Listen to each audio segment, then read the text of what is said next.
Petrol मिला करता था 25 से 30-40 रुपए लीटर, अभी कितना हो गया? 100 के पार। सब्जी मिला करती थी मार्केट में 20 रुपए 25 रुपए किलो, अभी कितनी हो गई? अब मैं आप लोगों से एक सवाल करने जा रहा हूं कि महंगाई जिस तेजी से बढ़ती जा रही है, हमारी इनकम बढ़ रही है क्या? है जी? नहीं बढ़ रही है। तो क्यों नहीं बढ़ रही है, और नहीं बढ़ रही तो बढ़ेगी कैसे? अच्छा, जो काम आप लोग आज कर रहे हैं आरसीएम के अलावा बात कर रहा हूं, क्या उससे इनकम बढ़ा लोगे? है जी? नहीं बढ़ा पाओगे, क्योंकि हमारे पहले माले में ये जो सॉफ्टवेयर है ना हमारा, ये सॉफ्टवेयर, इस सॉफ्टवेयर के अंदर एक चीज डाली गई है और वो है पुराने विचार।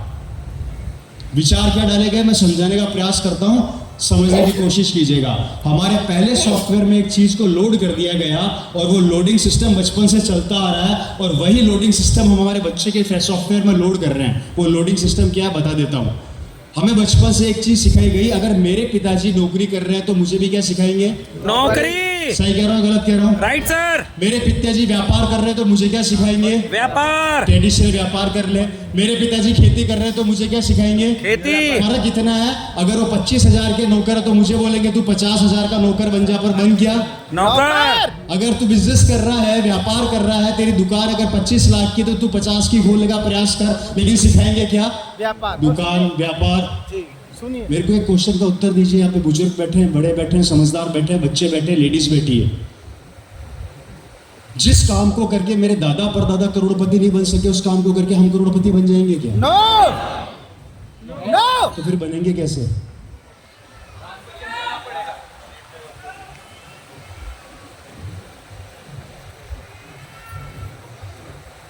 जी,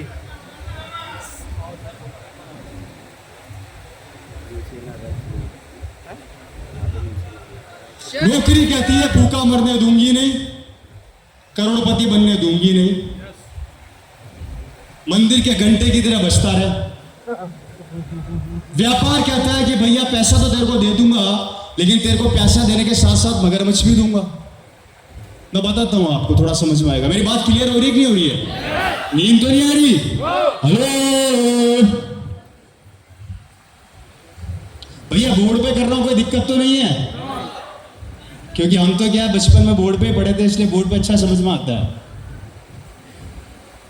नौकरी बोलती है मैं पैसे वाला बनने दूंगी नहीं, व्यापार बोलता है भैया तेरे को पैसे वाला बना तो दूंगा, लेकिन कुछ शर्तें उसको पूरा कर। शर्तें क्या है? ये रवि शर्मा की दुकान है जो पिछले 90 साल से मार्केट में खोल के बैठा है।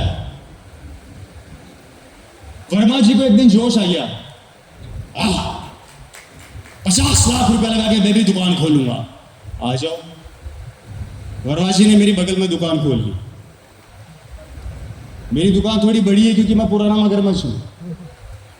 इनकी दुकान छोटी है, नए नए उतरे हैं। दोनों का बिजनेस सेम नेचर का। यही होता है मार्केट में? यही होता है नहीं होता? ये भाई साहब मार्केट में जमने के लिए दिन रात एक कर रहे हैं, मैं जमा पड़ा हूं। मैंने कुछ नहीं किया। 1 साल, कितने साल? 1 साल अपने रेटों को तोड़ा, और 1 साल के अंदर इनके 50 लाख की ऐसी की तैसी कर दी, इनका धंधा चौपट कर दिया। मुझे फर्क पड़ेगा क्या?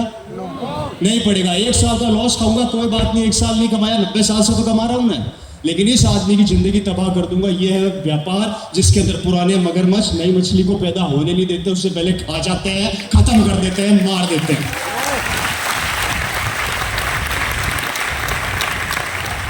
अब क्या बचा? खेती। खेती करेंगे। कर सकते हो?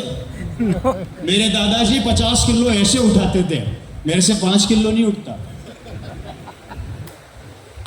मेरे पिताजी 18 घंटे काम करते थे, मैं 18 घंटे सोता हूं। बच्चे को ये बोलो बेटा मार्केट से सब्जी लेके आ, गर्मी बहुत है काला हो जाऊंगा। ये हमारी जनरेशन है। आप उसे खेती करवाएंगे, बच्चा क्या? सही बात नहीं कर। नौकरी बड़ा बनने देगी नहीं, मगरमच्छ पूरे ने व्यापार में खा जाएंगे। खेती हम कर नहीं सकते, आरसीएम समझ में आता नहीं है, बार बार समझाना पड़ता है। अब कोई ऑप्शन है तो हमें दे दो। आपके पास कोई ऑप्शन है तो हमें दे दो, और नहीं है तो आरसीएम कर लो। कुछ तो करो। यस। लेकिन वो भी नहीं करना, वो भी नहीं करना, आदत से मजबूर है। क्योंकि पुराने विचारों को दिमाग से निकालने नहीं चाहते। सही बात। और जब तक ये विचार, देखिए बहुत इंपॉर्टेंट बात समझा रहा हूं, अगर आज 2025 में समझ गए तो समझदार कहलाओगे, 2030 मौका नहीं देगा। क्योंकि दुनिया में दो चीजों को आज तक कोई नहीं पकड़ पाया, पहला समय और दूसरा आरसीएम। ये दोनों तेजी से निकल रहे हैं और जिसने इनको पकड़ लिया वो आगे बढ़ गया। क्योंकि किसी महान आदमी ने बोला है कि समय को समय से पहले पहचानो और पहचान के हथौड़ा मार दो। अगर सही जगह पे हथौड़ा मार दिया तो एक दिन यहाँ पर खड़े होंगे लोग, आपके लिए तालियां बजा रहे होंगे, नहीं तो आप लोगों के लिए तालियां बजा रहे होंगे। नींद में आप लोगों को ले रहा है क्या कर रहा है। हेलो, अब क्या करें साहब, क्या रास्ता है? मैं तो बोल ही नहीं रहा आरसीएम, मैंने एक बार भी नाम दिया आरसीएम का। अभी तो आपके दिमाग में जो गंदगी पड़ी पड़ी है उसका ऑपरेशन कर रहा हूं। पहले पुराना माल निकालूंगा, फिर नई फाइल डाउनलोड करूंगा, तभी आरसीएम समझ में आएगा। हम क्या करते हैं, कचरे के अंदर ही आरसीएम उछेड़ देते हैं। जैसे खिचड़ी बनती है ना, खिचड़ी समझ में नहीं आता दाल कौन सी है चावल कौन सा है, वैसी जिंदगी चल रही है हमारे दिमाग में। ढा दबा के पहले परेशान है, आरसीएम वो टिका दिया, उसने अंदर हिला के पूरी खिचड़ी बना दी है। अब न वो आरसीएम कर पा रहा है, न वो ट्रेडिशनल कर पा रहा है, बीच में लटका पड़ा है। सर मेरे तो कुछ आया ही नहीं, आएगा कहाँ से, तूने समझा ही नहीं। इस बिजनेस को ज्वाइन करना महत्वपूर्ण नहीं है, अपनी डायरी में नोट कर लेना, इस बिजनेस को समझना महत्वपूर्ण है। यस, हम लोग इस बिजनेस को ज्वाइन करते हैं, समझते नहीं है, और जिसके कारण से दोस्तों आज लाइफ क्या हो गई है। दोस्ती ऊपर दे दो यार एक बार, बोर तो नहीं हो रहे? हाथ खड़ा कीजिए ईमानदारी से, कितने लोग हैं जो बोर हो रहे हैं? यही प्रॉब्लम है, सुनते नहीं हो, उससे पहले कूद पड़ते हो।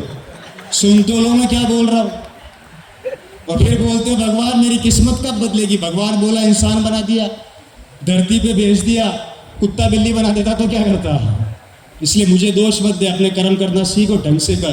पत्थर दो आदमी तोड़ते हैं, एक बेलदार जो 100 रुपया कमाता है और एक मूर्तिकार जो करोड़ों कमाता है। दोनों का नेचर सेम है पत्थर तोड़ने का, लेकिन जो गर्दन से ऊपर का हिस्सा काम में लेके मूर्ति बनाता है वो करोड़पति बन जाता है, और जो गर्दन से नीचे का हिस्सा काम में लेता है वो बेलदार कहलाता है।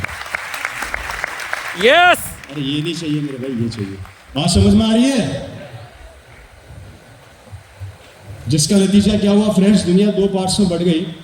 मैं पहले आपकी लाइफ की वो कड़वी हकीकत आपके सामने रखने जा रहा हूँ। Then we are talking about RCM business, के बाद हम बात करेंगे आरसीएम बिजनेस के बारे में। Right sir? दो भागों में क्या बढ़ गई दुनिया?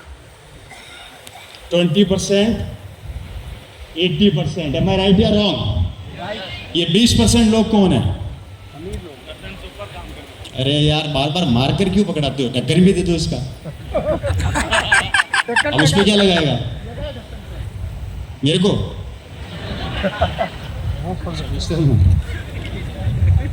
हाँ, मैं कहा था दुनिया दो हिस्सों में बट गई। मेरा विटामिन B12 कम है, भी थोड़ा यार भूल जाता हूँ, बीच बीच में याद दिलाते रहना। गजनी पिक्चर 4-5 बार देख ली थी, खिचड़ी। एकदम से आउट हो जाता हूँ। अच्छा, एक सवाल आप लोगों के दिलों में भी और चल रहा होगा कि पतले कैसे हो गए। इसका भी लगे आप उत्तर दे ही देते हैं, क्योंकि जब तक ये आंसर दूंगा नहीं आप लोगों का दिमाग आधा वहीं घूमेगा। क्या ये अच्छा खासा आदमी था, ये क्या हो गया है? ये भगवान जल्दी उठा ले हैं। एक्चुअली हुआ कुछ नहीं है, मैं अपने आप का बॉडी लूज कर रहा था, कुछ ट्रैवलिंग के अंदर कुछ गलत खाने में आ गया, जिससे मेरे लोअर पार्ट्स के एब्डोमेन्स के अंदर इन्फेक्शन फैल गया। जब वो इन्फेक्शन पकड़ में आया तो वो बहुत ज़्यादा फैल चुका था, जिस वजह से दो चीज़ें एक साथ हो गई। मेरा बॉडी लॉस भी मैं कर रहा था और इधर से भी बॉडी लॉस हुआ, तो दोनों मिला के बीमारी ने भी बॉडी लॉस कर दिया और मैं वैसे भी लॉस हो गया, इस कारण से मैं पूरा लॉस हो गया। तो वैसे मैं रिकवरी में आ रहा हूँ धीरे धीरे, क्योंकि जो मेरा हाल पहले था उससे बेटर है, अभी मीटिंग्स कर पा रहा हूँ, लेकिन बहुत जल्दी आपको रिकवरी में दिख जाऊँगा अगर आप लोगों की दुआएं मिलती रही तो। Right sir? मैं कहाँ था? दुनिया दो भागों में बटी है। 20%। नहीं, इससे पहले भी कहीं था क्या मैं? 20 पे ही था ना? 80-20। मैं आपको चेक कर रहा हूँ, मेरा दिमाग ठीक चल रहा है। 20% लोग दोस्तों ये कौन है? ये मिलियनियर्स है। ये 20% लोगों का थोड़ा इतिहास बताने जाऊंगा और इसको रिलेट करूंगा आप लोगों के साथ। ध्यान से समझना और सुनने की कोशिश करना। मेरी एक एक बात को ध्यान से समझिएगा। अगर आपको लगता है मैं गलत बोल रहा हूँ, उस बात को दिमाग से निकाल देना और सही बोल रहा हूँ अपना लेना, क्योंकि दोस्तों जिंदगी आपकी, परिवार आपका है, बच्चे आपके हैं, फैमिली आपकी, मेरी बदल चुकी। यस,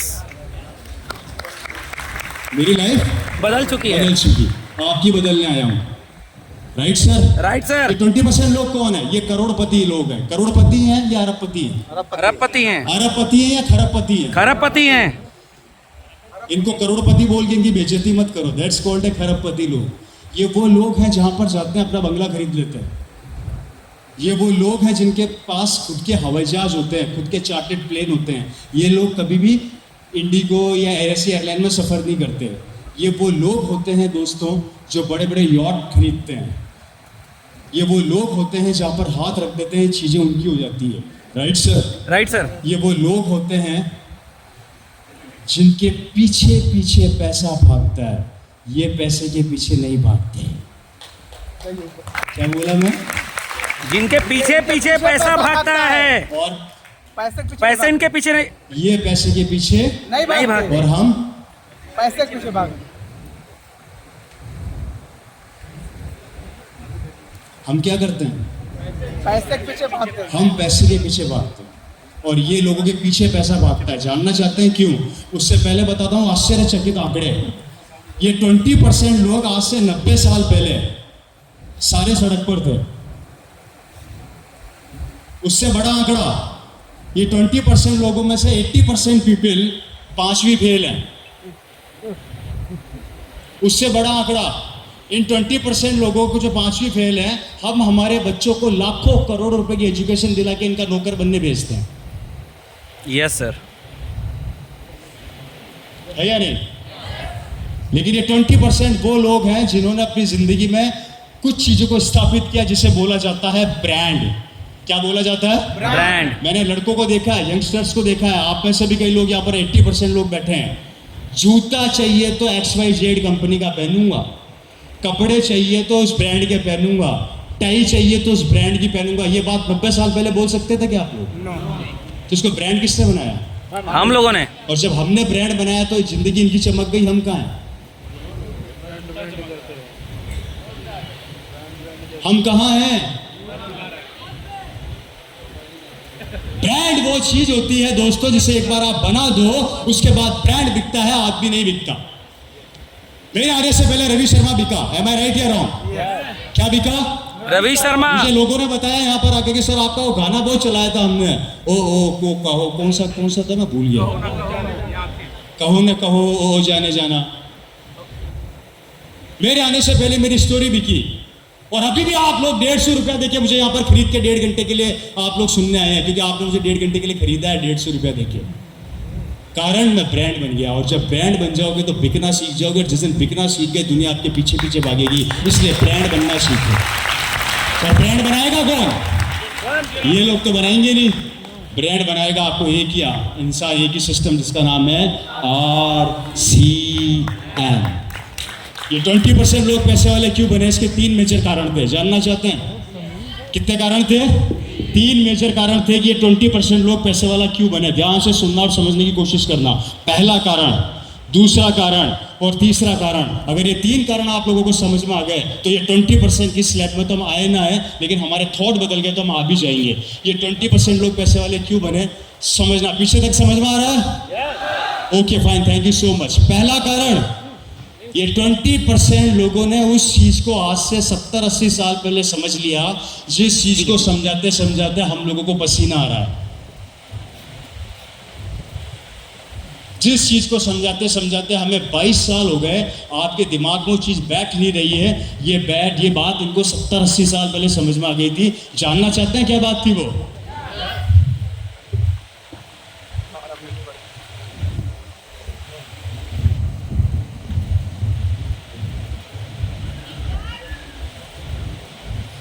क्या था? नेटवर्क। इन लोगों ने नेटवर्क की ताकत को 70 साल पहले समझ लिया। जिस नेटवर्क की ताकत को आरसीएम पिछले 23 साल से समझाने का प्रयास कर रहा है पर समझ में नहीं आ रही, इन लोगों ने 70 साल पहले नेटवर्क की ताकत को समझा और पूरे हिंदुस्तान में अपना नेटवर्क बिल्ड कर लिया। एग्जाम्पल देके समझाता हूं। ये बाटा की शोरूम, बाटा का मालिक है, इसने पूरे हिंदुस्तान में अपने शोरूम ओपन किए, राइट सर? यस। आज पूरे हिंदुस्तान में 20,000 शोरूम है। कितने? 20,000। आपके यहाँ का वाराणसी का एक शोरूम बंद हो जाता है, बाटा को फर्क पड़ेगा क्या? नो। किसको फर्क पड़ेगा? सिर्फ इस आदमी को, बाटा को तो फर्क नहीं पड़ेगा ना। ये बाकी के शोरूमों से इसको इनकम जाएगी, ये मर भी जाएगा उसके बाद भी इनकम जाएगी, इसके बच्चों के बच्चों को भी इनकम जाएगी, इसके आने वाली 7 जनरेशन नहीं, 14 जनरेशन नहीं, 28 जनरेशन की जिंदगी सुधर गई। क्योंकि जब तक ये नेटवर्क काम करता रहेगा ये कभी भी गरीब नहीं हो सकता, जिसे 23 साल से हम लोग आपको समझाने का प्रयास कर रहे हैं पर समझ में नहीं आया। पहला कारण कैसा लगा? ये था पहला रीजन। दूसरा कारण जानना चाहते हैं? यस। दूसरा कारण क्या था? दोस्तों, ये करोड़पति लोग अपनी जिंदगी में जब भी किसी काम को शुरू करते हैं ये कभी किसी से राय नहीं लेते, काम चालू कर देते हैं। और हम लोग किसी भी काम को शुरू करते हैं, चालू बाद में करते हैं, राय पहले लेते हैं।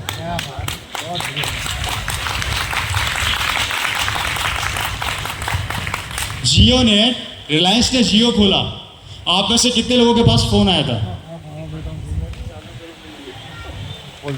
आया किसी के पास कि मैं जियो खोलूं कि नहीं खोलूं?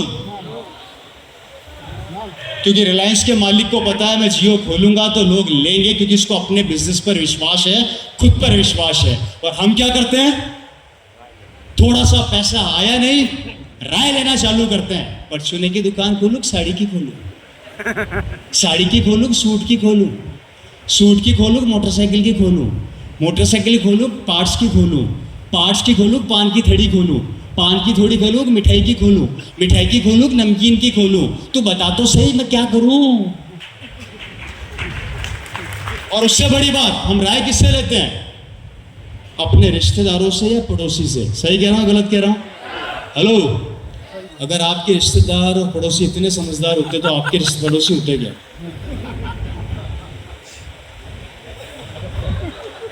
अगर आपके पड़ोसी इतने समझदार होते तो आपके पड़ोसी होते क्या? वो अमिताभ बच्चन के पड़ोसी होते। और हम राय किससे ले रहे हैं? उस आदमी से ले रहे हैं जो कुछ हमारे जैसा है। वो आपको क्या राय देगा? तुमसे नहीं हो पाएगा, फेल हो जाओगे। इसलिए दूसरी चीज, राय लेना बंद कर दो। अभी भी यहाँ पर पता है क्या होगा? मेरी मीटिंग खत्म होने के बाद पड़ोसी कोनी मार के पूछेगा, आरसीएम समझ में आया क्या? तू कहे तो करूं, नहीं तो तू बता साबुन में झाग आता कि नहीं आता? झाग आता तो लगाऊं, नहीं तो तू बता तेल से कोलेस्ट्रॉल कम होता कि नहीं होता? तू बोले तो खाऊं। मतलब साला जिंदगी की चाबी उसके हाथ में दे रखी है आपने, खुद की लाइफ क्या है? इसलिए ये राय चंद और राय देना बंद कर दो। दूसरा कारण क्लियर हुआ मेरी बात? Yes, ये 20% लोग कभी भी किसी से राय नहीं लेते, ये अपना काम चालू कर देते हैं और हम लोग राय लेते हैं, इसलिए वहीं के वहीं है। बोर तो नहीं हो रहे? तीसरा कारण जानना चाहते हैं? कितने लोग ये जानना चाहते हैं? एक बार ईमानदारी से हाथ खड़ा करिए। वाह वाह, समझदार लोग। तीसरा कारण दोस्तों, थर्ड वन, टाइम। किसी भी करोड़पति आदमी को आप झांक कर देखना, ये बड़े बड़े लोगों के पास समय नहीं होता। ये लोग टाइम को खत्म नहीं करते, इन्वेस्ट करते हैं। और हम लोग टाइम को खत्म करते हैं, इन्वेस्ट नहीं करते। मैं एग्जांपल देके समझाता हूं, आप लोगों को बहुत अच्छे से समझ में आएगा। आप लोगों ने कभी सुना कि अंबानी रेल के 3rd क्लास के डब्बे में सफर कर रहा है? नो। क्यों?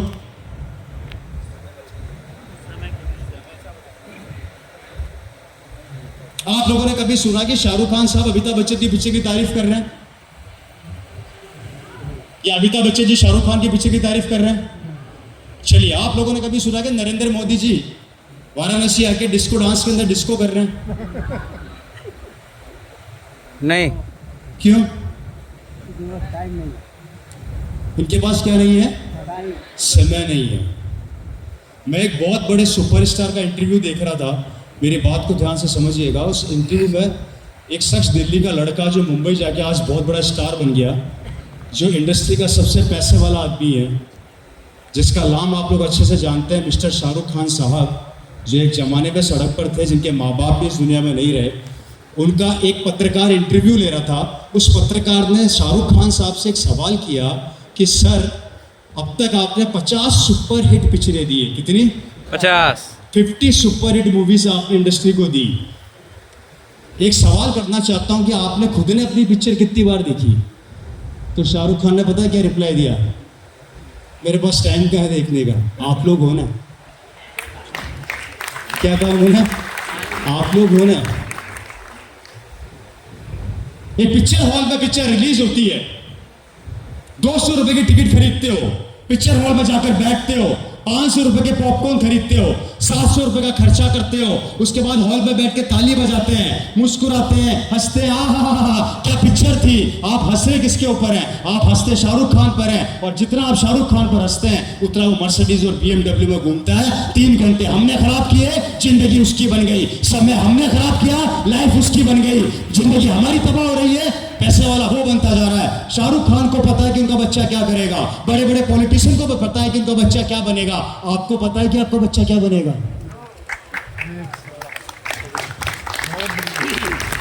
है जी? हमें ये नहीं पता कि हमारा बेटा भविष्य में क्या करेगा, लेकिन आपको सबको ये पता कि शाहरुख खान का बेटा भविष्य में क्या करेगा। क्योंकि समय हमारा, पैसा हमारा, मेहनत हमारी, टाइम हमारा, जिंदगी किसी और की बना रहे हो कब तक?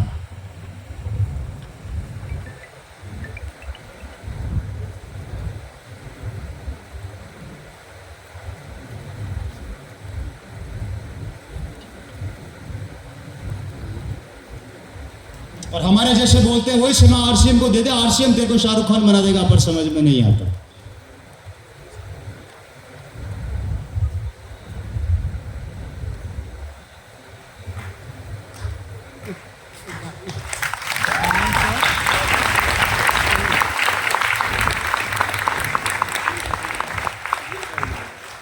क्या हो गया? इतना सन्नाटा कैसे हो गया? गब्बर आ गया है शब्द के। बात समझ में नहीं आई? नहीं, मैं रियल बातें ही करता हूँ। यही प्रॉब्लम है मेरे साथ कि मैं किससे कहानियाँ सुनाता ही नहीं, अपनी मीटिंग में टाइम नहीं है। एक राजा था, एक रानी थी, दोनों मर गए, खत्म कहानी। टप पॉइंट पे आ जा। जिंदगी में पहले पोटेंशियल है, तू कौन सी कहानी बोल जा पड़ा है यार बेटा। राम राम ने वो लाइन बोली, श्याम लाल ने वो लाइन बोली, मैं मेरी खुद की लाइन का नहीं पता, मैं किसकी लाइनें सुनता फिरूँ भाई।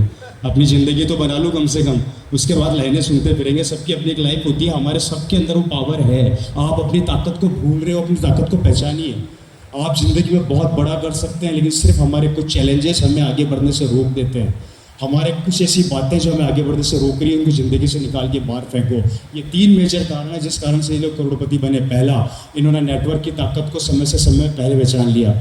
दूसरा, ये कभी भी लोगों से राय नहीं लेते। और तीसरा, ये कभी भी टाइम को ख़राब नहीं करते, इन्वेस्ट करते हैं। अगर ये 3 चीज़ें आपने अपनी डायरी में नोट करके करना स्टार्ट कर दिया, आपके समय का पहिया चेंज हो जाएगा और आप धीरे धीरे धीरे धीरे धीरे धीरे उस एरा में डेवलप होंगे, उस माहौल में डेवलप होते चले जाएंगे। और जैसे जैसे उस माहौल में आएंगे, आपके सोचने की और समझने की शक्ति बढ़ती चली जाएगी और आप करोड़पतियों की लिस्ट में ऑटोमेटिक ऐड होते चले जाएंगे।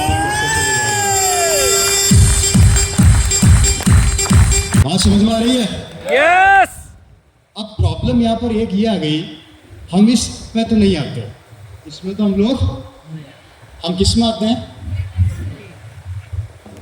किस में आते हैं?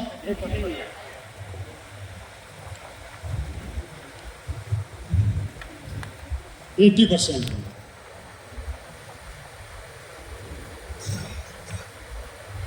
हम 80% में आते हैं, राइट सर? अब 80% को भी 3 भागों में बांट दिया गया है। कितने भागों में? 3 भाग। Number 1, number 2, number 3।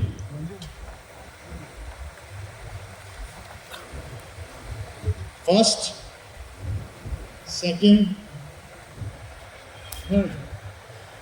हिंदुस्तान की 80% की जो पब्लिक है, हमारे को 3 हिस्सों में बांटा पूरे हिंदुस्तान के अंदर।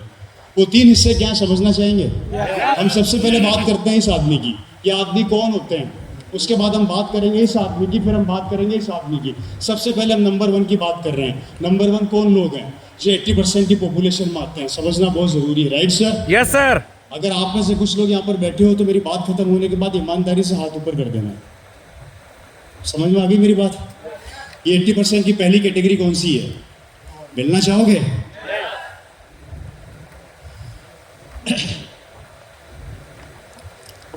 थोड़ा गैप दे रहा हूँ, एक्चुअली अभी तबीयत इतनी ठीक नहीं है।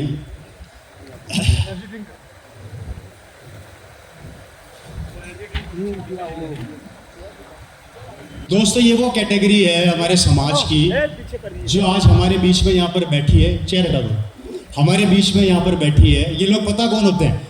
ये वो कैटेगरी है, समझना। ये सुबह 6 बजे उठती है, 7 बजे तक ये मस्ती से बैठ के अखबार पढ़ती है, 8 बजे तक ये शानदार पानी इनका गर्म हो जाता है, 9 बजे तक इनका खाना तैयार हो जाता है, इनकी बीवी गरम गरम खाना बना देती है, 8 बजे 9 बजे के बीच में ये नहा धो के तैयार हो जाते हैं, शानदार गरम गरम खाना लंच करते हैं, इनकी बीवी इनके लिए शानदार टिफ़िन पैक कर देती है, ये टिफ़िन उठाते हैं, एक सड़ी सी मोटरसाइकिल बाहर निकालते हैं, उस पर किक मारते हैं और सीधा ऑफिस में जाके बैठ जाते हैं। सारे दिन वहाँ पर काम करते हैं, बीच में 1 से 2 के बीच में लंच होता है, उस लंच में टिफ़िन को खोलते हैं और बीवी के द्वारा बनाया गया गरम गरम खाना खाते हैं। शाम को घर आने से पहले अपनी बीवी को फ़ोन करके बोलते हैं, अजी सुनो मैं घर आने वाला हूँ, गरम गरम रोटी बना देना। बीवी काम पर लग जाती है, पतिदेव आ रहे हैं, आटा लगाती है, खाना तैयार करती है, ये घर पहुँचते हैं, कपड़े चेंज करते हैं, कपड़े चेंज करने के बाद ये टेबल पर बैठते हैं, टेबल पर बैठ के बीवी और टीवी दोनों साथ में देखते हैं और गरम गरम खाना खाते हैं। क्या? बीवी और टीवी दोनों साथ में देखते हैं और खाना खाते हैं और शाम को सो जाते हैं। फिर सुबह उठते हैं, सेम काम करते हैं। पिछले 25 साल से यही काम करते आ रहे हैं। महीने की इनकम होती है 25,000। उस 25,000 में ये अपनी ज़िंदगी काटते हैं, अपने आप को राजा समझते हैं। बेटा बोले पापा मोटरसाइकिल दिला दो, तो मोटरसाइकिल वो नहीं मिलती, गाल पर मिलती है, फटाक ये ले मोटरसाइकिल। बीवी अगर ये बोलते हैं जी सुनो दिवाली आ रही है, सोने की चूड़ियाँ दिला दो, तो बोले बजट बिगड़ जाएगा, पागल हो गई ये सोने की चूड़ियाँ, किसी गंदी गंदी बातें कर रही है। रोटी बना। हेलो, इनके कोई सपने नहीं होते, इनके कोई ख्वाब नहीं होते, इनके कोई ड्रीम नहीं होते। ये अपनी पूरी ज़िंदगी किराए के मकान में निकाल देते हैं। बड़ी मुश्किल से 25 से 30 साल नौकरी करने के बाद 5 लाख रुपए इकट्ठा करते हैं। उसके बाद वाराणसी के सबसे सस्ते सस्ते प्लॉट ढूंढते हैं कि किस इलाके में सस्ती प्रॉपर्टी मिल रही है। वहाँ जाके 5 लाख देते हैं प्रॉपर्टी वाले को, उसको बोलते हैं किस्तें बांध दे। क्या बांध दे? किस्त बांध दे। उसके बाद प्रॉपर्टी वाला किस्त बांधता है, बड़ी मुश्किल से एक छोटा सा मकान बनाते हैं, उस मकान में शिफ्ट कर लेते हैं और किस्तें चुकाते चुकाते भगवान को प्यारे हो जाते हैं।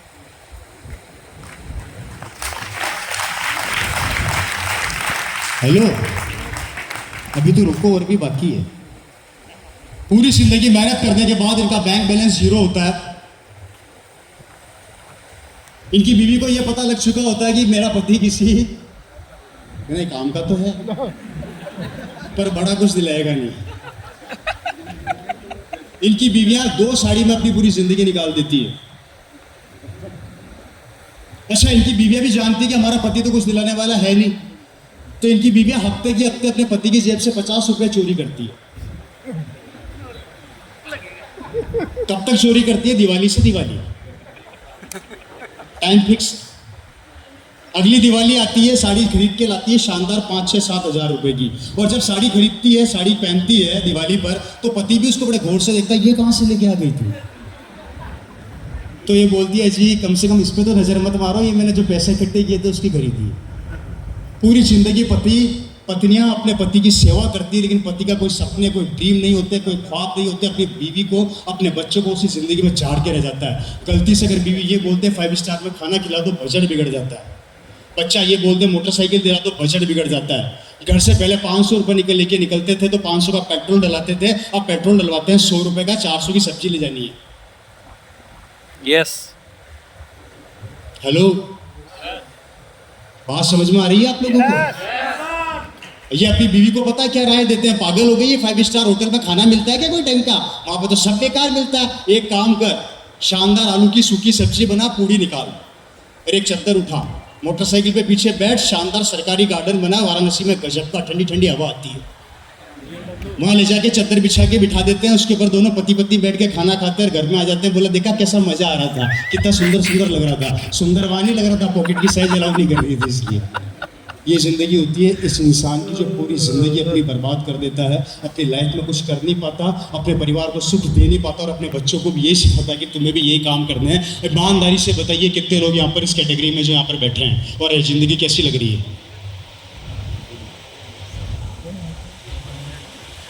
कैसी लग रही है ज़िंदगी? ये सवाल अपने आप से कीजिएगा घर जाके। 84 लाख योनियों के बाद मानव जीवन हमें मिला, और उस मानव जीवन के अंदर भी 25 से 50 हजार की नौकरी करते हुए पूरी जिंदगी निकाल दी। अगर कोई ये पूछता है कि भैया 50 हजार में जिंदगी चल जाएगी, तो बोला हाँ चल जाएगी साहब। सपने ख्वाब सब खत्म। बड़ा करना नहीं चाहते, बड़ा होने देना नहीं चाहते। बच्चे को भी यही सिखाते हैं कि तुझे भी नौकर बनना है। मुझे ईमानदारी से बताइए, अंबानी अपने बेटे को क्या सिखाएगा? बेटा तू तेरे को नौकर बनना है या नौकर रखना है? नौकर रखना है। नौकर? और हम क्या सिखाते हैं? क्यों? एक आदमी की सोच है जो मालिक बनना क्या सिखा रही है, और हम हमारे बच्चों को नौकर बनना सिखा रहे हैं। आखिर क्यों? अरे इस सोच को बदल लो मेरे भाई, एक दिन आपका बेटा भी यहाँ पर मालिक बन के खड़ा होगा, दुनिया उसके लिए तालियां बजाएगी। ये है हमारे समाज की पहली कैटेगरी। कैसी लगी? अच्छी लगी? चलो दूसरी से मिलते हैं। बोर तो नहीं हो रहे? मुझे लग रहा है शायद बोर हो रहे हैं आप लोग। हाथ खड़ा करो ईमानदारी से, कितने लोगों से बोर हो रहे हैं?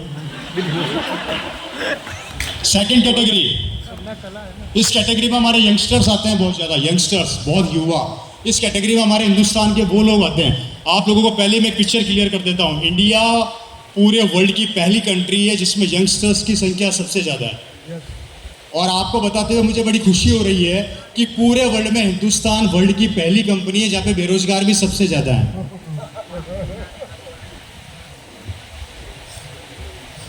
Right sir?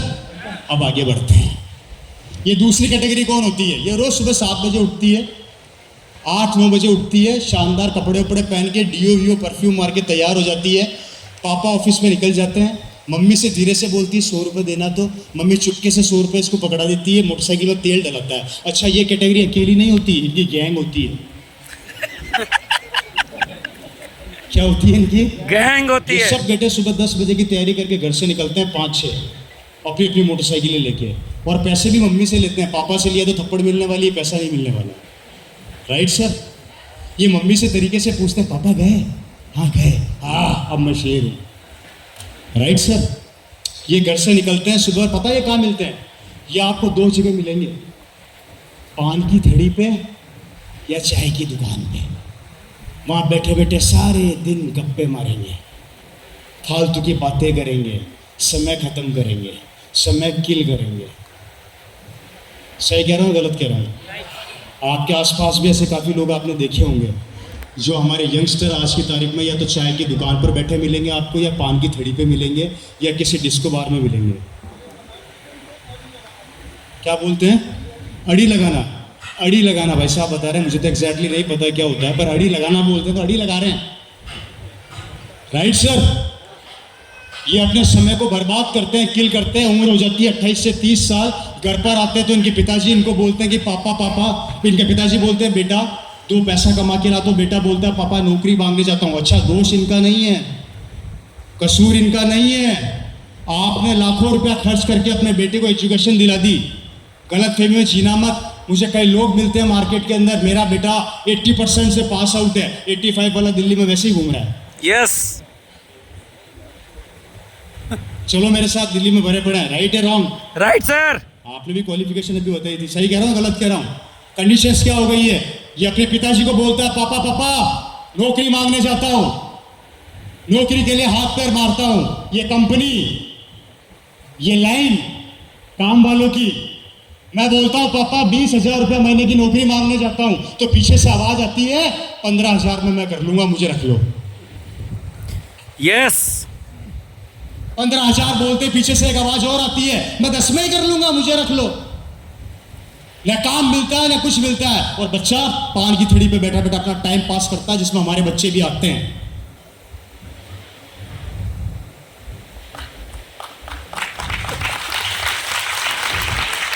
नौकरी एक, करने वाले अनेक, सरकार एक, कोसने वाले अनेक। कहां से लाएंगे काम? अपने दिल पर हाथ रखे ईमानदारी से बताइए, वैकेंसी निकलती है 5,000 लोगों को नौकरी मिलेगी, कितने बच्चे एग्जाम देते हैं उसका? 50 लाख सर, 50 लाख। 50 लाख। 50 लाख में से 5,000 को काम दे दोगे, बाकी का क्या होगा? उन 50 लाख की जो भी कैलकुलेशन आपकी बनती है, 95,500 बच्चे कहाँ जाएंगे बताइए मुझे? 5,000 जो भी कैलकुलेशन आ रही है एग्जैक्टली 49 लाख कहाँ जाएंगे 95 सर?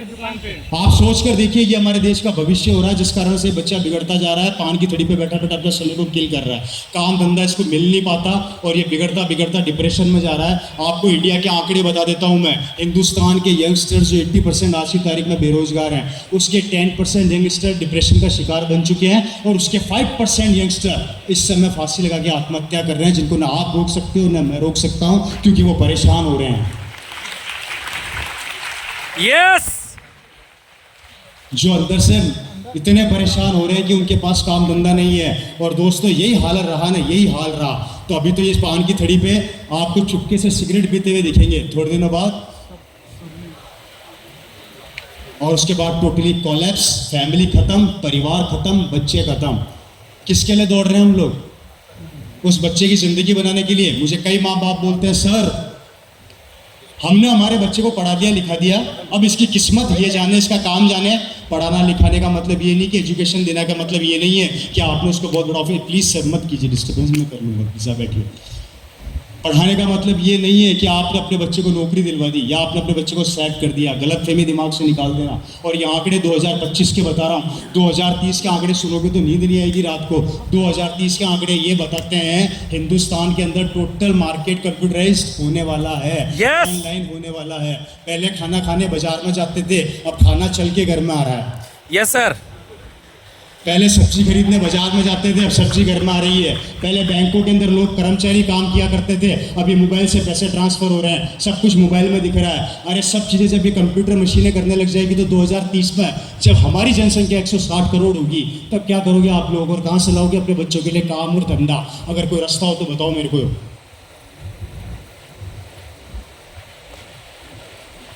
आपको रात को नींद आ जाती है? मुझे आज भी नींद नहीं आती। आया मैं इस बिजनेस का सबसे बड़ा पिन अचीवर, मैं कभी अपने पिन का नाम लेता नहीं, मुझे अभी भी नींद नहीं आती। मुझे लोग पूछते हैं आपकी इनकम कितनी आती है महीने की? मैंने कहा क्या करेगा जान कर, जो इनकम मेरे को चाहिए वो अभी तक आई नहीं है, इसलिए बताऊंगा नहीं, क्योंकि मेरी भूख बहुत बड़ी है। आप सोच कर देखिए हमारे आने वाली जनरेशन किस रास्ते पे जा रही है। मुझे आज भी याद है, आज से 25, 30, 40 साल, 50 साल पहले जब सर जवान हुआ करते थे तो बारातें 5-5 दिन रुकती थी।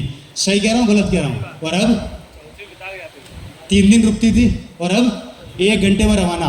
और 2030 के अंदर बारातें आएगी नहीं, व्हाट्सएप के ऊपर कार्ड भेजेंगे, व्हाट्सएप पे खाने का बिल भेज दे भैया, खाना वही खाएंगे, आने की भी जरूरत नहीं है। पहले बारातें आती थी, अब वो सिर्फ कमरों में समट गई है, कबूतर खाने में समट गई है।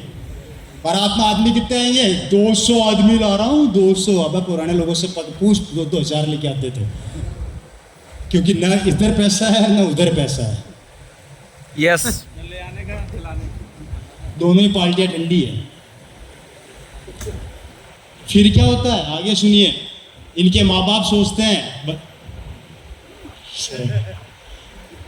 सर पीछे कहीं एडजस्ट करवा दो ना सर, बार बार स्टेज के ऊपर थोड़ा सा मैं डिस्टर्ब हो जाता है। बात समझ में आ रही है क्या? उसके बाद इनके माँ बाप सोचते हैं कि बच्चे की शादी कर दो, शादी करके कमाने लगेगा। लो साहब एक नया आइडिया, फिर बच्चे की शादी कर दी जाती है, और जैसे ही शादी कर दी जाती है, जैसी बीवी घर में आती है, पता लगा पति किसी काम का नहीं है। मतलब पहले तो खुद बर्बाद था, अब छोरी की भी जिंदगी और तबाह कर दी लगे यार कि तू भी मर। पहले तो मैं अकेला ही मर रहा था। और फिर बीवी अपनी पूरी जिंदगी कोसती कि किस आदमी से पिताजी शादी करा दिए तो कुछ कमाते ही नहीं है, अब घर का खर्चा कैसे चलाऊं। फिर लड़ाइयाँ होती है सास और बहू में, टाँ टूं टाँ टूं टाँ टूं टाँ टूं। फिर दुश्मन बनते हैं एक दूसरे के। सारा गेम किसका है? पैसा। तभी तो एक कहावत बनी है, बाप बड़ा ना भैया सबसे बड़ा रुपया। भैया होगा तो 5 बेटों में सबसे प्यारा बेटा वही लगेगा जो सबसे ज्यादा कमा रहा है। मम्मी उसी को आके पूछती, बेटा रोटी खाई कि नहीं खाई, है या नहीं? यस। सही कह रहा हूँ गलत कह रहा हूँ? फ्रेंड्स, मैं आपके माइंड को वॉश कर रहा हूँ, मैं आपके दिमाग में घुस के आपके दिमाग की उन पुरानी थॉट्स को निकाल रहा हूँ। उस विचारों को बदल लो, नहीं तो आने वाला समय नहीं देगा आप लोगों को, ये मान कर चलिए आप लोग। और ये हमारे युवा यंगस्टर बर्बाद हो जाएंगे, हमारे घर के बच्चे बर्बाद हो जाएंगे, ये खत्म हो जाएंगे। इनके पास काम धंधा नहीं होगा, चिंतन। आप लोग सो कैसे जाते हो रात को? यार मुझे तो ये कल्पना करते रात को नींद नहीं आती कि कल को अगर मेरा बेटा हुआ और किसी के सामने जाके भीख मांगे 20,000 की नौकरी की, मैं सहन नहीं कर सकूंगा। मेरा बेटा अगर आएगा तो वो हमेशा हाथ यूं रखेगा, यूं नहीं रखेगा, यूं रखेगा। और ये देने वाले का हाथ होता है, देने वाले का, लेने वाले का नहीं। आगे बढ़े सर। Yes sir. तीसरी कैटेगरी कौन होती है? तीसरी कैटेगरी होते हैं दोस्तों हमारे समाज की 80% की थर्ड कैटेगरी, ये होते हैं ड्रीमर। कौन होते हैं? सपने देखने वाले।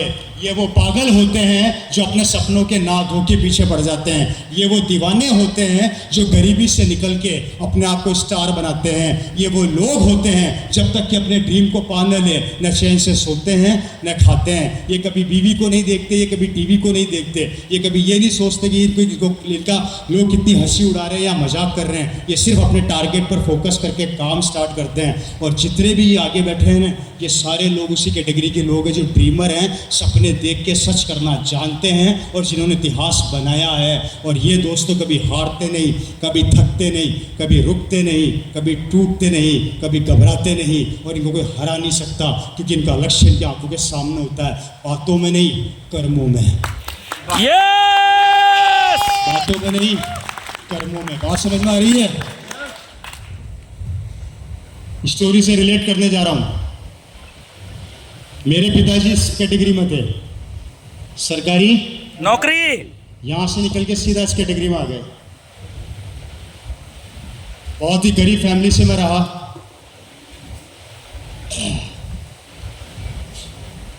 बहुत ही गरीब फैमिली से मैं रहा। बैठ जाओ थोड़ी देर, परमिशन होगी। मेरे दादाजी राजस्थान के अंदर लेथ मशीन पे मजदूरी किया करते थे। क्या किया करते थे? मजदूरी किया करते थे। पैसा क्या होता है हम लोगों को पता नहीं था। हमारे बाप दादा की कोई प्रॉपर्टी नहीं हुआ करती थी, कोई ज़मीनें नहीं थी, हमारे पास कोई खेत खलियान नहीं थे, हमारे पास कोई मकान नहीं था। मेरे दादाजी मजदूर थे और 10 बाय 10 के कमरे में मेरा परिवार रहा करता था। दादा दादी, पिताजी, उनके 4 भाई बहन, 7 जनों का परिवार था। ये परिवार इस कमरे में रहता था। आजकल लोगों के बाथरूम का साइज होता है 10 बाय 10 का। और यहाँ पर वो किराया देके रहा करते थे। इसी में सोते थे, इसी में खाते थे, इसी में बनाते थे। हमारे घर में गैस नहीं थी, चूल्हा था। हमारे घर में लाइट नहीं थी, चिमनी थी। और कभी कभी तो खाने का पैसा नहीं होता था तो भूखे पेट भी सोना पड़ता था मेरे पिताजी को। बचपन में सरकारी स्कूल में एडमिशन करवा दिया। स्कूल में एडमिशन करवाया तो एक ड्रेस में स्कूल जाते थे। वो ड्रेस भी किसी से मांगी हुई पहनते थे, फटी हुई थी, पीछे कारी लगी रहती थी, शर्ट पे कारी लगी रहती थी, पता नहीं अलग अलग कपड़े से धागे से सिला रहता था। घर का चूल्हा जलाने के लिए लकड़ी के पैसे नहीं होते थे खरीदने के, तो सड़क पर जो गाय गोबर कर देती है उस गोबर को इकट्ठा करके मेरे घर पे मेरे पिताजी लाते थे। उसको धूप में सुखाते थे और 2 दिन सुखाने के बाद उस गोबर से हमारे घर का चूल्हा जलता था और तब जाके रोटी बनती थी। ऐसा मेरा घर का खर्चा चलता था। मेरे पिताजी जहाँ बचपन में बच्चे खिलौनों से खेलते हैं, उस समय मेरे पिताजी ढाबे पर जाके कचौरी पकड़ाते थे लोगों को और 2 पैसा कमा के लाते थे जिससे कि मेरे घर का खर्चा चले। उस हालात से हम लोग निकले हैं। इस दुनिया में गरीब पैदा होना कोई गलत बात नहीं है, लेकिन अगर आप गरीब मर रहे हो ना, ये सबसे बड़ा पाप आप ही कर रहे हो, कोई और नहीं कर रहा, क्योंकि भगवान ने सबको सब कुछ बराबर दिया है। बात समझ में आ रही है मेरी? हालात बहुत ज़्यादा ख़राब थे, खुद का खर्चा चलाने के पैसे नहीं थे। एक ड्रेस के अंदर मेरे पिताजी ने अपना स्कूल और कॉलेज कंप्लीट किया। स्कूल पढ़ने के बाद राजस्थान में एक जगह है अजमेर, नाम सुना आप लोगों ने? अजमेर में उन्होंने एडमिशन लिया। अजमेर के अंदर एक कॉलेज है डीएवी कॉलेज, आप सर्च करना मिल जाएगा। डीएवी कॉलेज में मेरे फादर ने एडमिशन लिया और वहाँ पर एक ड्रेस के अंदर उस कॉलेज में जाते थे। कॉलेज से आके उस ड्रेस को धो के सुखा देते थे और उसके बाद नीचे धोती होती है, धोती है क्या बोलते हैं, लुंगी जो भी वॉटेवर, उसको पहनते थे ऊपर बनियान के अंदर। फिर ढाबे पर जाके कचौरी पकड़ाते थे दिन में और रात को पढ़ाई किया करते थे और उसी ढाबे पर ही रहते थे क्योंकि कमरा किराए पे लेने के पैसे भी हमारे पास नहीं थे पिताजी के पास। उनके बचपन का दोस्त उनको बोलता था कि एक काम कर, मेरे पापा का नाम था ओपी शर्मा, मतलब ओम प्रकाश शर्मा, तो उनको शॉर्ट में बोला जाता था ओम। ओम एक काम कर, तू मेरे साथ कमरे में रह लिया कर। मेरे पिताजी बोलते थे किराया नहीं दे सकता। बोला कोई बात नहीं, तू तो आके मेरे साथ कमरे में रह ले। मेरे पिताजी ने अपने दोस्त के साथ वो कमरा शेयर किया, उसमें रहते थे। दिन में पढ़ाई करते थे, कॉलेज जाते थे, फिर कचौरी पकड़ाते थे, रात को पढ़ाई करते थे। उस समय 2 दवाइयाँ चला करती थी, एक दवाई नींद आने की और एक दवाई नींद नहीं आने की। मेरे पिताजी नींद नहीं आने की दवाई खा खा के रात को 3 बजे तक पढ़ाई किया करते थे। गरीबी 2 चीज़ें सिखाती है, या तो इंसान बन जाता है या बिगड़ जाता है। पिताजी ने दुख देख देख के बहुत स्ट्रगल करके अपना कॉलेज कंप्लीट किया और जैसे मेरे पिताजी कॉलेज से निकले, राजस्थान गवर्नमेंट के अंदर joint director equivalent to IAS officer बन गए और मेरे फादर की एक महीने की सैलरी थी 25,000 रुपये महीना। एक शानदार गेजेटेड पोस्ट, बात कर रहा हूँ सन 2000, कौन सा ईयर? 2000। शानदार एसी ऑफिस, कोऑपरेटिव डिपार्टमेंट्स पूरा उनके अंडर में आता था, जहाँ पर धागे से रुई से धागा बनता था। वो पूरा डिपार्टमेंट मेरे फादर के अंडर में आया करता था। 12 सेक्रेटरी, हर मील के अंदर 2-2 सेक्रेटरी, शानदार सबका एसी कैबिन, लाल बत्ती की गाड़ी उनको वही मिली हुई थी। चपड़ासी दरवाज़ा खोलता था, चपड़ासी दरवाज़ा बंद करता था। आलीशान बंगला सरकार की तरफ से, आलीशान ऑफिस सरकार की तरफ से, घर के सारे नौकर सरकार की तरफ से। एक मजदूर का बेटा आज एक ऑफिसर बन गया इतना बड़ा। जिंदगी पूरी 180 डिग्री कौन से बदल गई, लाइफ स्टाइल पूरी चेंज हो गई, जिंदगी में खुशियाँ आ गई। एकदम से जिंदगी के अंदर वो भूकंप आ गया कि एक गरीब का बेटा इतना पैसे वाला बन गया। 25,000 रुपया महीना उस समय मिला कर, आज मैं सरकारी कैलकुलेशन करूँ तो कितना होता है? 2 से 2.5 लाख रुपया महीना सैलरी, राइट सर? और सब फैसिलिटी, सारी फैसिलिटी। अगर आप लोग इस गरीबी से निकल के एकदम आपको इतना कुछ मिल जाए तो कैसा लगेगा आप लोगों को? सर बिल्कुल चमत्कार होगा ऐसे में। चमत्कार, बेहतरीन जिंदगी, मैजिक हुआ, बहुत ही शानदार, जादू हो जाए, धन्य हो जाएगा, एक्सीलेंट, बाहर आ जाएगी सर। ओके। अब थोड़ा बहनों से भी पूछ लें, कैसा लगेगा? बहुत ही अच्छा लगा, बहुत ही अच्छा, बहुत अच्छा, शानदार, चमत्कार हो जाएगा। चमत्कार हो जाएगा। सबकी यही राय है? मजा आ जाएगा ये, मजा। क्यों मजा क्यों आएगा भाई? 2 मिनट रुक जाओ, अभी बताता हूँ।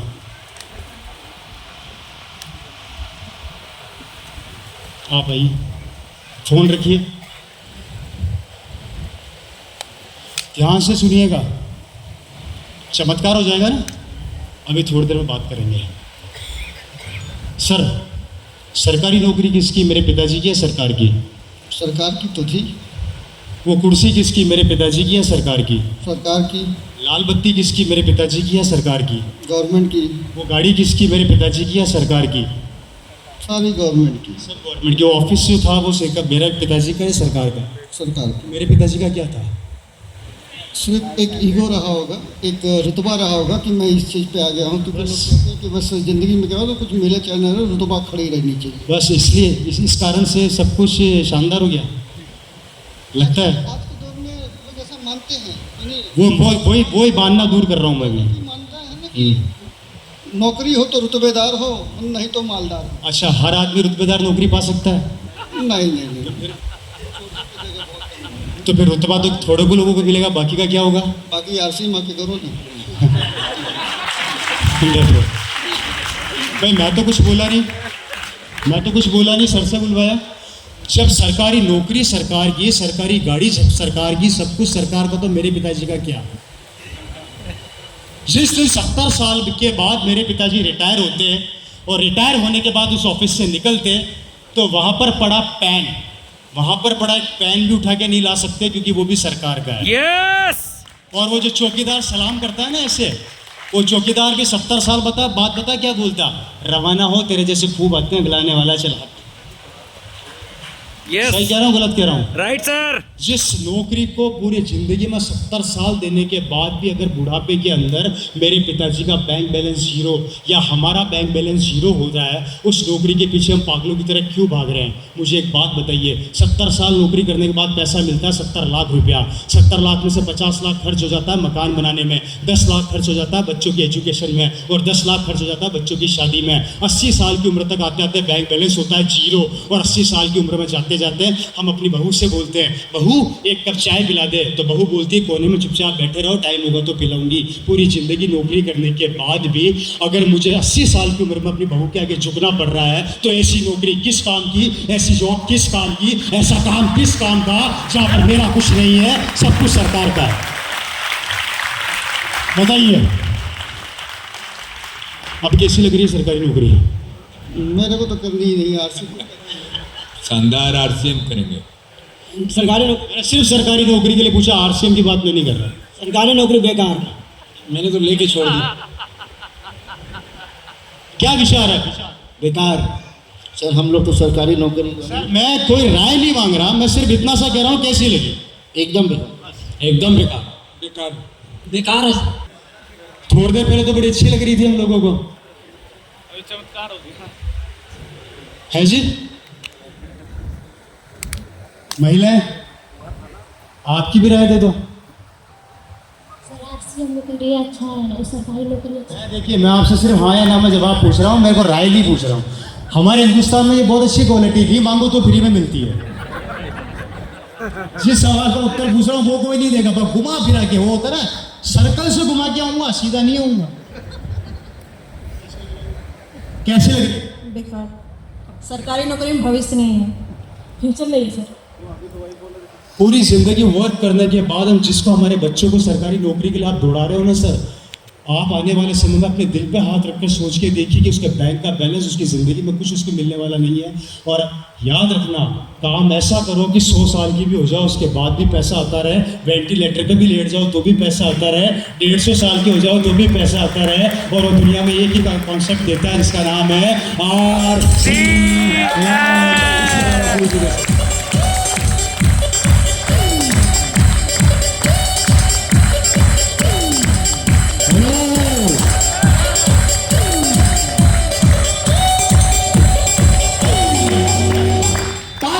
सरकारी नौकरी के पीछे। मेरा बेटा सरकारी नौकर बन गया, वाह वाह वाह वाह।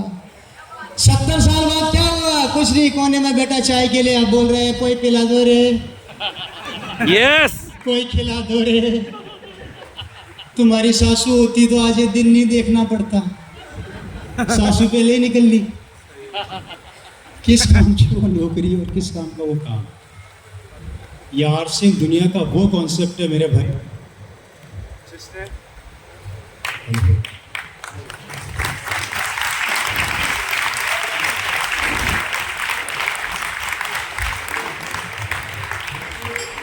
हेलो, आरसीएम दुनिया का वो कॉन्सेप्ट है जिसने उन लोगों के बारे में भी सोचा जिसे बोला जाता है कि जहाँ पर आदमी 70-80 साल का हो जाए, जिसे कोई काम नहीं देता, वहाँ पर आरसीएम उसका वेलकम करता है। ये दुनिया का वो व्यापार है, अगर वेंटिलेटर पर बैठे हो और डॉक्टर ने कह दिया 1 घंटा जीने वाला है, उस 1 घंटे में भी उस आदमी की ज्वाइनिंग करा लेना, काम स्टार्ट हो जाएगा।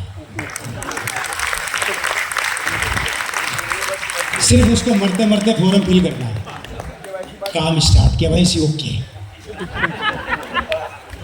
देखा आपने, 18 साल से ऊपर होने के बाद जिंदगी की आखिरी सांस तक हम आपके साथ खड़े हैं। लास्ट सांस में भी बोलोगे जाने वाला हूं, जल्दी एक बटन दबा, ये ले, ये ओके। जबकि दुनिया के किसी भी फील्ड में चले जाना, किसी भी नौकरी में चले जाना, एक उम्र के बाद आदमी को कचरे की तरह उठा के बाहर फेंक दिया जाता है। चाहे प्राइवेट जॉब ले लो, चाहे गवर्नमेंट जॉब ले लो, और चाहे व्यापार ले लो। व्यापार के अंदर भी घुटने चल रहे हैं, तब तक घर में इज्जत है। जिस दिन ये चलना बंद हो गए, बिजनेस में भी कोई नहीं पूछेगा। बेटा बोलेगा बापू अब घर में ही रहो। लेकिन RCM क्या बोलेगा? जब तक जिंदा हूँ अकाउंट में देता उसके रहूंगा। दूसरे फायदे बताता हूँ। जो बहू पहले ये बोलती थी चाय के लिए कोने में बैठे रहो, अब वो बहू पता है क्या बोलेगी? अजी डैडी जी, पति को तो बाद में चाय पिलाऊंगी, पहले आपको पिला दूं क्योंकि बैलेंस तो उधर ही आ रहा है ना सारा। पूरी बुढ़ापे का जुगाड़ करके जाओगे, एंड मोमेंट तक न तो बेटा बेइज्जती करेगा ना बेटी बेइज्जती करेगी। हमारी पूरी जिंदगी हमारी इज्जत करेगी, हमारी रेस्पेक्ट करेगी, और जाने के बाद वो पैसा आप अपने बेटों को देकर जाओगे कि बेटा मैं तो चला, अब तुझे संभालना है। तूने बहुत मेरी सेवा करी। सेवा वो हमारी नहीं कर रहा, सेवा वो किसकी कर रहा है? समझदार हो, इशारा ही काफ़ी है। आप, मैं जानता हूँ यहाँ पर ऐसे लोग नहीं है, बाहर घूम रहे हैं, आप तो समझदार हो। बात समझ में आई? तो लाख गुना बेहतर है उस सरकारी नौकरी से। ये बात मेरे फादर को समझ में आ गई। मेरे फादर ने बोला कि सरकारी नौकरी से तो मैं बड़ा नहीं बन सकता, अब मुझे क्या करना है जिससे मैं बड़ा बन जाऊं। बोर तो नहीं हो रहा आप लोग? उनको एक बात समझ में आ गई थी, और वो हमेशा जब घर पे आया करते थे तो मेरी मदर से कहा करते थे मज़ा नहीं आ रहा, इससे बड़ा करना है। तो मेरी मदर एक बात बोला करती थी, पागल वागल हो गए हो गया, 25,000 की नौकरी है, सरकारी गाड़ी है, सब कुछ है, इससे बड़ा क्या होता है? बोला हाँ इससे भी बड़ा। मैं एक्चुअली फेसबुक पे एक रील देख रहा था, मैं फेसबुक पर थोड़ा एक्टिव रहता हूँ, उसमें एक कोई फिल्म का ट्रेलर मैंने देखा था, वो बड़ा अच्छा लगा मेरे को। तो मुझे मेरे पिताजी की याद आ गई। वो झुकेगा नहीं। क्या है ये? क्या बोलता है वो ऐसे करके? झुकेगा नहीं सर। झुकेगा नहीं सर। तो ये पिताजी के साथ प्रॉब्लम था, झुकेगा नहीं। क्योंकि देखिए जो संघर्ष करता आता है ना उसको मज़ा आता है। बात उनकी एक बात बहुत अच्छी लगती थी जो मेरे दिल पर छा गई, मैं आप लोगों को बताने जा रहा हूँ। मेरे फादर, डायरी में नोट करना, बहुत अच्छी लाइन है। मेरे फादर एक बात बोला करते थे, अगर ज़िंदगी में OP शर्मा कचौरी बेच के 25,000 रुपया कमा सकता है महीने का, तो ये OP शर्मा 25 लाख भी कमा सकता है। कितनी पावरफुल लाइन है, इसको समझो तो इसके अंदर बहुत डेप्थ है, बहुत सारांश है। आप महीने का 50,000 कमा रहे हैं, कभी 5 लाख की प्लानिंग करी? आप महीने का 2 लाख कमा रहे हैं, कभी 20 लाख की प्लानिंग करी? आप महीने का 1 लाख कमा रहे हैं, कभी 10 लाख की प्लानिंग करी? आप महीने का 10 लाख कमा रहे हैं, कभी 1 करोड़ की प्लानिंग करी? आप महीने का 1 करोड़ कमा रहे हैं, कभी 100 करोड़ की प्लानिंग करी? नहीं करी, क्योंकि हमारी सोच हमें रोक देती है। 50,000 तो आ रहा है, इससे ज़्यादा और क्या चाहिए? और यही कारण है हमारे पतन का, हमारी ज़िंदगी में आगे ना बढ़ने का और सपनों से समझौता करने का। पिताजी ने बिजनेस को स्टार्ट किया, किसी ने उनको RCM बताया। अगस्त सन 2000 के अंदर, 2000 में उनको ये कॉन्सेप्ट समझ में आ गया। और आप लोगों को बताते हुए मुझे बड़ी खुशी हो रही है कि सन 2000 के अंदर जब उन्होंने इस बिज़नेस को चालू किया था, उसमें एक पैंट पीस आया करता था। एक आदमी भिलवाड़ा से आता है, वो मेरे फादर के ऑफिस में जाता है और मेरे फादर को बोलता है, शर्मा साहब भिलवाड़ा से कंपनी चालू हुई है जिसका नाम है RCM, कंपनी का नाम है फैशन शूटिंग प्राइवेट लिमिटेड। इसमें 5 पैंटें आती है और 5 पैंटों को पहनने से पैसा आता है। तो मेरे पिताजी ने बोला, बेटा पैंटें पहनने से पैसा नहीं आता, पैसा जाता है। बोला नहीं सर इसमें आता है। बोला समझा कैसे आता है? उसने मार्केटिंग प्लान दिखाया, वही मार्केटिंग प्लान जो आप लोग देखते हैं या देख चुके हैं। मेरे पिताजी ने उसको खड़ा किया गुस्से में। क्या बोला उसको पता है? खड़ा हो। वो डर गया, पता नहीं क्या कह दिया मैंने। वो एकदम से घबरा गया, बोला सर क्या हुआ? बोला खड़ा हो। वो खड़ा हो गया, यस सर, जल्दी से भिलवाड़ा जा और वहाँ से 25 किट लेके आ और फॉर्म निकाल, फटाफट साइन करवा मेरा। इतने दिन से कहाँ था? बोला सर कंपनी तो भी चालू हुई है, इतने दिन से मैं कहाँ था, क्या गया। अब यहाँ पर एक समझने वाली बात फिर और समझा देता हूँ। मैंने एक चीज़ बोली थी, 20% लोग कभी किसी से राय नहीं लेते। मेरे पिताजी के ऑफिस में और भी कर्मचारी थे, उन्होंने किसी से राय नहीं ली जाकर के RCM करूँ या ना करूँ, और उन्होंने सीधा डिसीजन लिया, फॉर्म साइन किया, 25 किट मंगवा दिए। मुझे आज भी याद है उस समय RD सिस्टम चला करता था, आज पिकअप सेंटर हो गया। अगर कोई पुराने शख्स यहाँ बैठे हों, कोई पुराने मित्र मेरे यहाँ बैठे हों तो जानते होंगे, सन 2001, 2002, 2003, 4, 5 के उस समय RD सिस्टम चला करता था। 25 किट आया करती थी, 25,000 रुपया कंपनी में जमा हुआ करते थे, 25 किट घर में आते थे 5 पैंटों के। एक ब्लू रंग के गत्ते के अंदर वो किट आया करते थे, उसमें एक ब्लू रंग की किताब डाला करते थे। मैं राइट या रॉन्ग कोई जानता हो तो मुझे पता नहीं है, सही कह रहा हूँ सर मैं?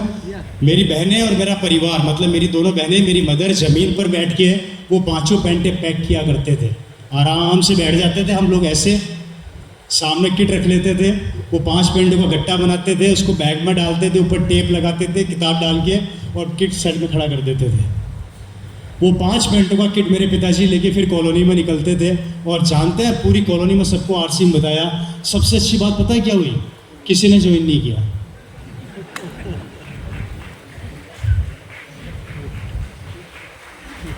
और फिर वही बात लागू होती है।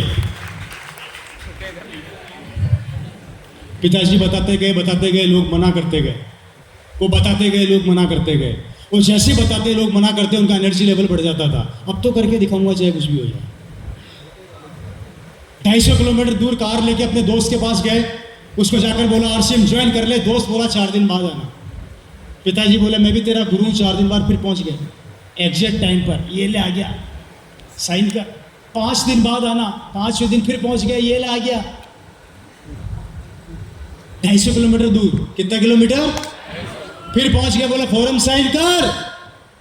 नहीं, 6 दिन बाद आना। 6ठे दिन आ रहा हूं। पहुंच गए, फॉर्म साइन कर। जबरदस्ती फॉर्म साइन कराया। अब उसको बोला तेरी दुकान का शटर नीचे गिरा। वो बोला ये क्या कर रहा है? बोले समय दुकान चलाने का, तो शटर गिरा रहा। बोले गिरा, जल्दी से 4 आदमी मिला। पिताजी 4 आदमी से मिले, चारों ने ज्वाइन कर लिया। दोस्त बोला कमाल का धंधा है, जिसको बताया उसने कपड़े ले लिए। वाह वाह, क्या दुकान है, चल पड़ी। उस दोस्त को समझ में आ गया, पिताजी को समझ में आ गया। उसकी शटर पर दुकान पर कोई और बैठने लगा। मेडिकल की दुकान थी उस दोस्त की, और वो दोस्त वही था जो बचपन में पिताजी के साथ कॉलेज में था। दोस्त को समझ में आ गया, पिताजी को समझ में आ गया, दोनों रवाना हुए। 1 साल के अंदर 2 लाख किलोमीटर गाड़ी अपने हाथ से ड्राइव करी। कितना? गाड़ी का नंबर था मारुति 800 RJ 14 5C 1805। नोट कर लेना, आरटीओ में पता कर लेना। गाड़ी का नंबर क्या था? RJ 14 5C 1805। गाड़ी ले ली, खरीद ली। 1 साल में 2 लाख किलोमीटर गाड़ी तोड़ दी, चला के। और वही दोस्त जिसने 3 बार बुला के वापस भेजा था, वो आज इस बिजनेस में एक लेवल पर है। जानना चाहते हैं दोस्त कौन है? यस, जानना चाहते हैं? यस। उस दोस्त का नाम है मिस्टर विजेंद्र सिंह राठौड़, जो इस बिजनेस के डायमंड है।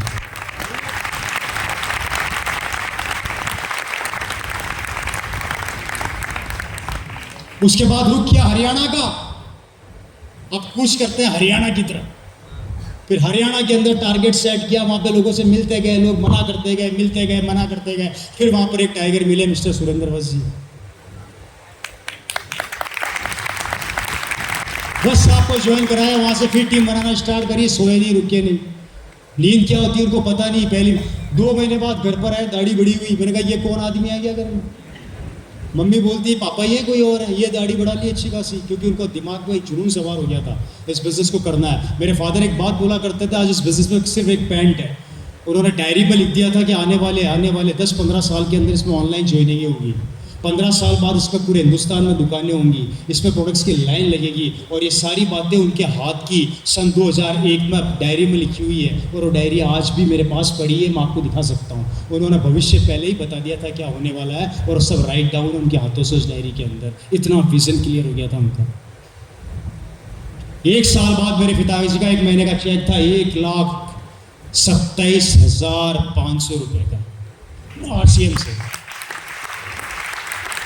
1 साल बाद क्या इनकम थी? पहली एनिवर्सरी भिलवाड़ा, RCM की पहली एनिवर्सरी भिलवाड़ा टाउन हॉल, 500 लोग, सबसे बड़ा चेक 1,27,000 रुपये। उसके बाद टिल टुडे आज तक कभी पलट कर पीछे नहीं देखा।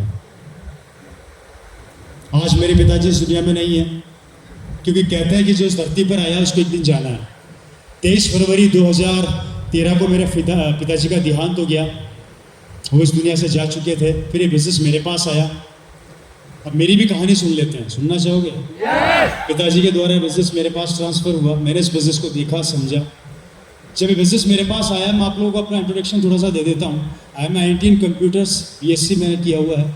उसके बाद मैंने MBA किया यूरोप से। यूरोप का एक देश है, इटली का एक शहर है मिलान से मैंने अपना MBA कंप्लीट किया। उसके बाद मैं इंटरनेशनल जेमोलॉजी इंस्टीट्यूट IGI, जो वर्ल्ड में डायमंड को सर्टिफाइड करती है, हीरे को सर्टिफाइड करती है। आप तो जानते ही शायद, आप ज्वेलरी लाइन से हैं, IGI का नाम सुना ही होगा आपने। वहाँ बेल्जियम से मैं डायमंड ग्रेजुएट हूँ। 1 साल का कोर्स मैंने वहाँ पे किया इसका। उसके बाद हिंदुस्तान में आके मैंने वापस से अपने डायमंड का बिजनेस चालू किया। मैं डायमंड के बिजनेस में बहुत अच्छा कमा रहा था। हीरा एक ऐसी चीज़ है इसमें जिसको जितना चाहो उतना काट सकते हो, क्योंकि इसमें 7 से 8 क्वालिटीज़ आती हैं। लोगों को सिर्फ हीरा पता है, उसकी क्वालिटी, उसका रंग, उसके टेक्सचर वो कुछ नहीं जानते। कौन सा VVS 1 है, कौन सा IEF है, VVS 2 है, राइट सर? आपको तो पता ही होगा, VS 3 जो भी वॉट एवर, चल डेप्थ में नहीं जाऊँगा, वो हमें पता होता था। और मुझे आज भी याद है कि एक बार मैं किसी को माल बेच के आता था तो कम से कम 4-5 लाख रुपए कमा के लाता था। मेरा शानदार काम चल रहा था, मुझे कोई ज़रूरत नहीं थी। मेरे पास 3 ऑप्शन थे। पिताजी के देहांत के पास वो ऑन ड्यूटी गए थे, मेरे को सरकारी नौकरी का ऑफर आया। दूसरा, मैं व्यापार कर रहा था हीरे का। और तीसरा क्या था? 3 ऑप्शन मेरे पास खुले हुए थे। मेरे रिश्तेदारों ने मेरे को बोला, सरकारी नौकरी मिल रही है, छोड़ना मत, पकड़ ले। मैंने कहा अच्छा। मैंने कहा 50,000 तक पहुंचते पहुंचते कितना साल लगेंगे? बोले तेरा बुढ़ापा तो निकल जाएगा। उसके बाद मैंने कहा दूसरा बिजनेस बताओ। मेरे कुछ परिवार के लोगों ने राय दी, तू सरकारी नौकरी कर ले। दोस्तों ने, रिश्तेदारों ने, पड़ोसियों ने राय दी, तू डायमंड का बिजनेस चालू रख, उसमें अच्छा खासा कमा रहा है। और जहां पर RCM की बात आई, मुझे किसी ने राय नहीं दी। किसी ने ये तक नहीं बोला कि RCM करूँ या नहीं करूँ। मैंने अपने नौकरी को लात मारा। डायमंड के बिजनेस को मैंने वाइंड अप किया, बंद कर दिया completely. Full time RCM business में उतर गया। और फुल टाइम RCM बिजनेस में उतर के पिछले 10 साल से लगातार RCM में मेहनत करने का प्रयास कर रहा हूँ। 10 साल से मेहनत करने की एक जो परंपरा रही है इस बिज़नेस में, वो उस परंपरा का निर्वाह कर रहा हूँ। पैसों के लिए मैं इस बिज़नेस में नहीं आया था। मेरे पिताजी की सिर्फ एक बात के लिए मैं इस बिज़नेस में आया था कि उन्होंने जाने से 1 दिन पहले मुझे कहा था, इस दुनिया में सबसे बेहतरीन अगर कोई कॉन्सेप्ट है तो वो है दोस्तों डायरेक्ट सेलिंग RCM बिज़नेस। अगर तेरे को ज़िंदगी में कुछ मौका मिले जरूर। मैं पैसा ऑलरेडी बहुत कमा रहा था। मैं इस बिज़नेस में आया, मैंने बिज़नेस चालू किया, लगातार दौड़ता चला गया। आज की तारीख में मेरे पास सब कुछ है। आज की तारीख में मेरे पास मेरी कॉलोनी का सबसे बड़ा बंगला मेरा है। इवन बंगला नहीं है, बंगले हैं। आज हिंदुस्तान की बड़ी बड़ी सिटीज़ में मेरी प्रॉपर्टियां हैं। आज मुझे खुद को नहीं पता कि मेरे पास कितनी प्रॉपर्टीज़ हैं। आप लोगों की इन्फॉर्मेशन के लिए बता देता हूँ, इवन मेरी बैंक का मैनेजर तक मेरे से परेशान है। मेरा अकाउंट जिस बैंक में, उस बैंक में मैं जाता हूँ तो उसका मैनेजर मेरे को बुला के पूछता है, इधर आ। आप बोलो 40 साल हो गए इस बैंक में मैनेजर की पोस्ट पर। आज तक इस बैंक के अंदर मैंने लाखों लोगों को आते हुए देखा है, बड़े बड़े बिजनेसमैनों को आते हुए देखा है। सुनना RCM की ताकत बता रहा हूँ। बड़े बड़े बिजनेसमैन इस बैंक में आके पैसा जमा कराते हैं और निकालते हैं। तू एक पहला ऐसा भूत है जो इस बैंक में आता है, सिर्फ निकालता ही निकालता है, जमा कभी नहीं कराता।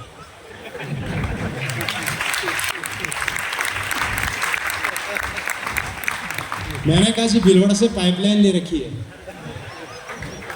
6 तारीख को नल खोलता हूँ, बारिश होती है। यस 6 तारीख को नल खोलता हूँ, बारिश हो जाती है। बोले इतनी बारिश? मैंने कहा हाँ इतनी बारिश। लेकिन कुछ लोग इतने निकम्मे होते हैं, कितना भी समझा लो समझ में, उनको छोड़ो और आगे बढ़ जाओ। यस डिस्कस करेंगे, राइट सर? तो ये हालात है। आज मेरे पास सब कुछ है दोस्तों। जयपुर के अंदर मेरा कॉम्प्लेक्स का काम चल रहा है, लगभग 15 करोड़ की उसकी लागत है। 15 करोड़ के अंदर मेरा कॉम्प्लेक्स बन रहा है, जिसकी 6 मंजिल खड़ी हो चुकी है। मुझे कई लोग बोल रहे थे कि होटल बना लो, कई लोग बोल रहे थे कुछ और बना लो, लेकिन मैं उस कॉम्प्लेक्स के अंदर टोटल RCM ही खोलने वाला हूँ। आप लोगों को बता देता हूँ कम्प्लीटली।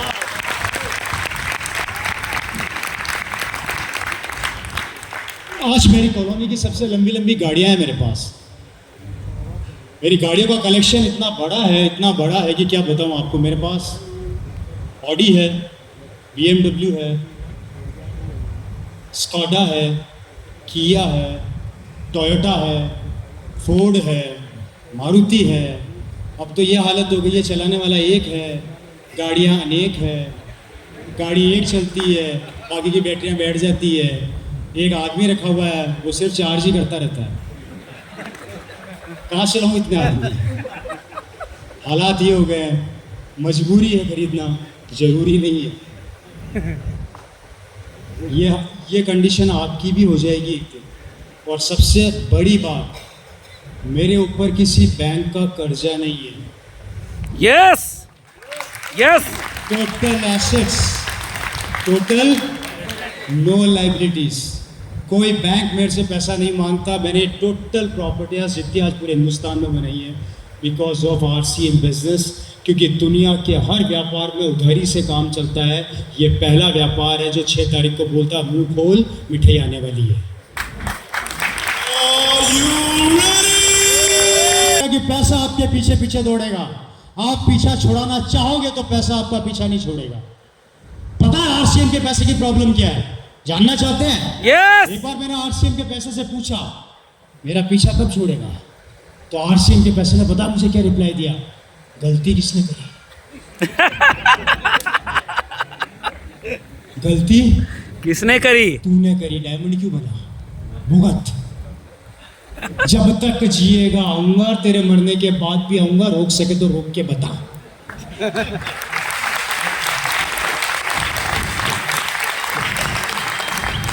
ये जिद है उस पैसे की, क्योंकि आप उस पोजीशन पे पहुंच जाते हो। आज मेरा टर्नओवर पूरे हिंदुस्तान में, मैं इस बात का घमंड नहीं कर रहा, मैं सिर्फ आपको बताने और आपकी इन्फॉर्मेशन के लिए दे रहा हूँ। मुझे कोई घमंड नहीं है इस चीज़ का, क्योंकि मैं ज़मीन से जुड़ा हुआ इंसान हूँ, ज़मीन में रहना पसंद करता हूँ। लेकिन जब तक मैं आपको बातें नहीं बताऊंगा, आपके अंदर का वो चाम नहीं जागेगा। अगर ऐसी ज़िंदगी चाहते हो तो 5 साल के लिए इस बिजनेस का भूत बन जाओ। क्या बन जाओ? भूत। देखे कैसे होते हैं? नहीं देखे? मेरे जैसे होते हैं जिनके बालों के पता नहीं, कपड़ों का पता नहीं, पागलों की तरह घूमते रहते हैं। ये भूत होते हैं जिनको न सोने का पता होता है ना खाने का। अगर 5 साल इस बिज़नेस के भूत बन गए और अपने घर को छोड़ दिया, मैं गारंटी देता हूँ सफलता आपके कदमों में होगी और आप आसमान की ऊंचाइयों पे होंगे। लोग और आपको पकड़ नहीं पाएंगे और पैसा आपका पीछा छोड़ेगा नहीं। लेकिन सिर्फ 5 साल के लिए आपको ईमानदारी से भूत बनना पड़ेगा। तैयार है बन सकते सर? हो? बन सकते हो? यस बन सकते हो? यस बन सकते हो? यस। क्या बनना है? भूत। क्या बनना है? RCM का भूत। क्या बनना है? RCM का भूत। RCM का भूत बन जाओ दोस्तों। मेरे को आज भी याद है कि आज से लगभग 20 साल 22 साल पहले लोग बोला करते थे ये कंपनी नहीं चलेगी। आज 22-23 साल हो गए, अभी भी कई लोग बोलते हैं कंपनी नहीं चलेगी, तो फिर चलती कैसे? डायरेक्ट सेलिंग इंडस्ट्री का इतिहास बनाने वाली ये कंपनी, जिसके बारे में मैं आपको बताऊंगा, आपकी जिंदगी को पूरा घुमा के रख देगी, आपकी लाइफ स्टाइल को चेंज कर देगी। आज रवि शर्मा सबसे बड़े पिन लेवल पे, 30 तारीख को बिजनेस क्लोज होता है, 1 तारीख को बिजनेस चालू होता है। 1 तारीख को सुबह 6 से 7 बजे मैं टेक्निकल पर होता हूँ, पर 11 बजे मैं लगभग स्टार पर, 1 बजे के आसपास मेरा पिन उनका लेवल होता है एमरल्ड, 1:30-2 बजे के आसपास मैं पहुँच जाता हूँ स्टार एमरल्ड, शाम को 4 बजे के आसपास मैं रूबी होता हूँ, रात होते होते स्टार रूबी हो जाता हूँ। ये 1 तारीख का बिजनेस है, अभी 29 दिन बाकी है। मेरे को आज भी समझ नहीं आता, माइक्रो सेकंड से मेरी स्लैब चेंज होती है। जितनी देर मीटिंग करी उतने में कम से कम 40-50 लाख का माल क्यों निकल चुका। ऐसा बिजनेस कहीं पर है। और आश्चर्य की बात है, महीने का 6 लाख GST देता हूँ। अब इनकम कैलकुलेट करते रहना कितना कम तो नहीं है। हेलो, जिस चीज़ पर हाथ रखता हूँ मेरी हो जाती है। और मेरी गाड़ियों के काफिले में एक गाड़ी और ऐड होने वाली है। इस बार गाड़ी ऐड नहीं कर रहा हूँ, पूरी बस ऐड कर रहा हूँ, जिसका नाम है वैनिटी वैन। नाम सुना है, जानते हो? यस।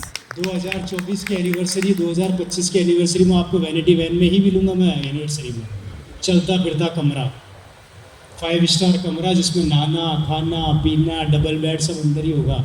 दिल्ली में तैयार हो रही है। अभी सर में सफ़ेद नहीं आए हैं, काले ही हैं। सफ़ेद आते आते पता नहीं कहाँ होगा। वो दिन ज़्यादा दूर नहीं है कि 2030-2035 तक आते आते ये रवि शर्मा आपके शहर के अंदर हवाई जहाज में नहीं आएगा, गड़ गड़ गड़ गड़ गड़ गड़ गड़ गड़ गड़ गड़ गड़ गड़ गड़ गड़ गड़ गड़ हेलीकॉप्टर लैंड करेगा।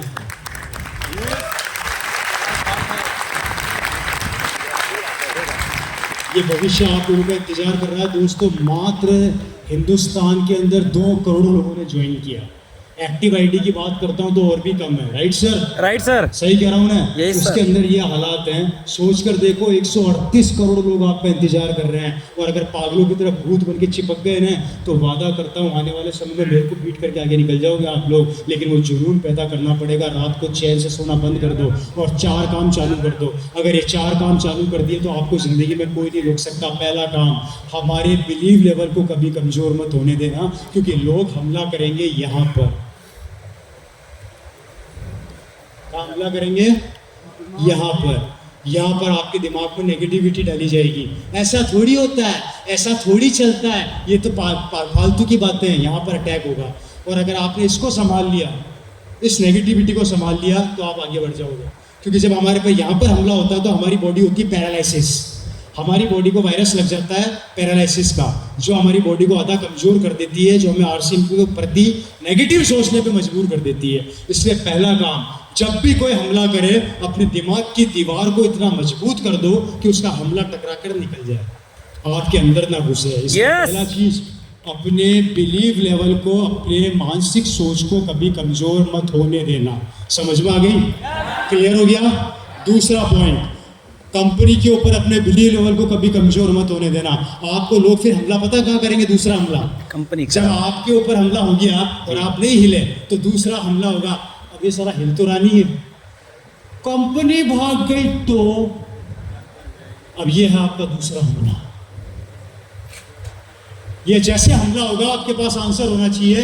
डायरेक्ट सेलिंग इंडस्ट्री की आरसीएम, अगर कोई नए लोग बैठे हैं तो समझ लेना, पुराने लोगों को बता रहा हूं, वर्ल्ड की पहली कंपनी है, हिंदुस्तान की नहीं बोल रहा, वर्ल्ड की पहली कंपनी जिसका इंफ्रास्ट्रक्चर सबसे ज्यादा मजबूत है डायरेक्ट सेलिंग इंडस्ट्री के अंदर। ये वर्ल्ड की पहली कंपनी है जो 80% से के लगभग प्रोडक्ट मैन्युफैक्चर करती है। ये वर्ल्ड की पहली कंपनी है जिसके पास प्रोडक्ट की सीरीज पूरे वर्ल्ड में सबसे ज़्यादा है। ये वर्ल्ड की पहली कंपनी है जिसने हर आदमी के बारे में सोचा। ये वर्ल्ड की पहली कंपनी है जिसके 15 से 20 हज़ार पिकअप सेंटर हिंदुस्तान में। ये वर्ल्ड की पहली कंपनी है जिसके 200 डिपो पूरे इंडिया के अंदर काम कर रहे हैं। ये वर्ल्ड की पहली कंपनी है जिसने बड़े बड़े शहरों में खुद की प्रॉपर्टी खरीद के वहाँ पर डिपो डाले जिससे कि आपका विश्वास बढ़े। ये वर्ल्ड की पहली कंपनी है जो आने वाले समय के 2030 की प्लानिंग अभी से कर रही है। ये वर्ल्ड की पहली कंपनी है जिसका मालिक एक आम आदमी से आम आदमी की तरह मिलता है, मालिक की तरह नहीं मिलता। ये वर्ल्ड की पहली कंपनी है जो आपको प्रोडक्ट्स अपनी आंखों से बनते हुए दिखाती है। यस। मैंने बहुत देखे मार्केट में बाबा जो प्रोडक्ट बनाते हैं, कोई नहीं दिखाता कि वो कैसे बना रहा है। आरसीएम पहली कंपनी जब कहती है आओ पधारो हमारे देश और बनते हुए देखो अपनी आंखों से कि हम आपको क्या दे रहे हैं, ये वर्ल्ड की पहली कंपनी है। अगर ऐसी कंपनी पर आप शक कर रहे हो जो पिछले 23 साल से लगातार डायरेक्ट सेलिंग में काम कर रही है, तो आप आरसीएम पर शक नहीं कर रहे, अपनी किस्मत पर शक कर रहे। दूसरा काम समझ में आ गया? थर्ड वर्ड, तीसरा वर्ड, प्रोडक्ट्स को अपने बच्चे की तरह प्यार करिए। आरसीएम का प्रोडक्ट हमारी जान है। आरसीएम के प्रोडक्ट को आप फिर बोल देता हूँ, अपने बच्चे को प्यार करो ना करो, पर आरसीएम के प्रोडक्ट को अपने बच्चों की तरह प्यार करिए। आरसीएम का प्रोडक्ट दुनिया का वो कौन सा प्रोडक्ट है जो आपके घर में एट ए टाइम रहना ही चाहिए। बाहर के जितने प्रोडक्ट काम में लोगे, याद रखना शाहरुख खान का बेटा मर्सिडीज में घूमेगा, और आरसीएम का प्रोडक्ट काम में लोगे तो आपका बेटा मर्सिडीज में घूमेगा। निर्णय आप लोगों को लेना है। इसलिए घर में दूसरी कंपनी का जो भी प्रोडक्ट है उठा के बाहर फेंक दो। और इसमें एक काम आप लोगों को करना है, मैं बता देता हूँ, बहुत सिंपल सा थॉट है। अगर आपने इसको फॉलो कर लिया तो बस 6 महीने में आप लोगों की पिन बदल जाएगी। 6 महीने के अंदर सिर्फ एक छोटा सा फंडा है, बताओ। Yes sir. 1 से लेके 10 तारीख तक मार्क कर दूसरा दिन भाई, इसकी तो सांसें टूट गई। 1 से लेके 10 तारीख तक हमारा कौन सा क्लब होता है? Diamond club. डायमंड क्लब होता है, राइट सर? Yes sir. ये आप हैं, आपको सिर्फ अपने 4 स्टेप पीछे, कितना स्टेप पीछे? सिर्फ 4 आदमी इधर और 4 आदमी इधर। इन 4 लोगों का ध्यान रखना है हर इंसान को अपनी टीम में, इससे ज्यादा मत रखना। इन 4 लोगों का ध्यान रख लो कि तुमने 1 से लेकर 10 तारीख तक डायमंड क्लब किया या नहीं किया। बस कितने लोग हो गए? एक दिन में अगर एक आदमी को समय दोगे तो 8 दिन में 8 आदमी कंप्लीट होता है। और इनको भी यही सिखाना है। 4 स्टेप ध्यान दे। हर आदमी को अगर आपने डुप्लीकेट कर दिया कि वो अपने 4 स्टेप नीचे तक 4 लोगों का डायमंड क्लब करा दे, जो बिजनेस आपका 10 तारीख को आता है वो 1 तारीख को आ जाएगा, लिख लेना स्टाम्प के ऊपर, और आपकी पिने यूं चेंज होगी यूं। लेकिन सिर्फ 4 स्टेप नीचे, टोटल 8 आदमी कर सकते हैं, कर सकते हैं। अगर ये भी ना होने तो दोस्तों इससे सरल उपाय तो मेरे पास भी नहीं है, और भगवान भी धरती पे लाके नहीं दे सकता। 10 दिन में 10 लोगों को नहीं बताना, 100 लोगों से बात नहीं करनी, अपनी टीम को डुप्लीकेट कर दो, अपनी टीम को सिखा दो। 4 स्टेप नीचे, 4 स्टेप नीचे, 8 लोग, एक तरफ 4, दूसरी तरफ 4, diamond club complete, mission complete.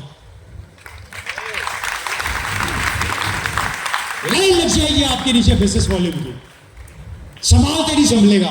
और करके देख लीजिए, अगर विश्वास नहीं हो 6 महीने मांग रहा हूं, 6ठे महीने बात करेंगे, 6ठे महीने बात करेंगे क्या हुआ क्या नहीं हुआ। 2 महीना मेरे कहने पे इसको फॉलो कर लो, 2 महीने में आपके हाथ में रिजल्ट होगा। कर सकते हैं। प्रोडक्ट्स को अपने घर का हिस्सा बना लो, इस प्रोडक्ट को कभी अपने से अलग मत होने देना। अरे मैं तो कहता हूं बच्चों का नाम बदल दो, एक का नाम रख दो न्यूट्रीचार्ज, एक का नाम रख दो हेल्थ गार्ड। क्या फर्क पड़ रहा है? इतना दीवानगी से इस बिजनेस को प्यार करो।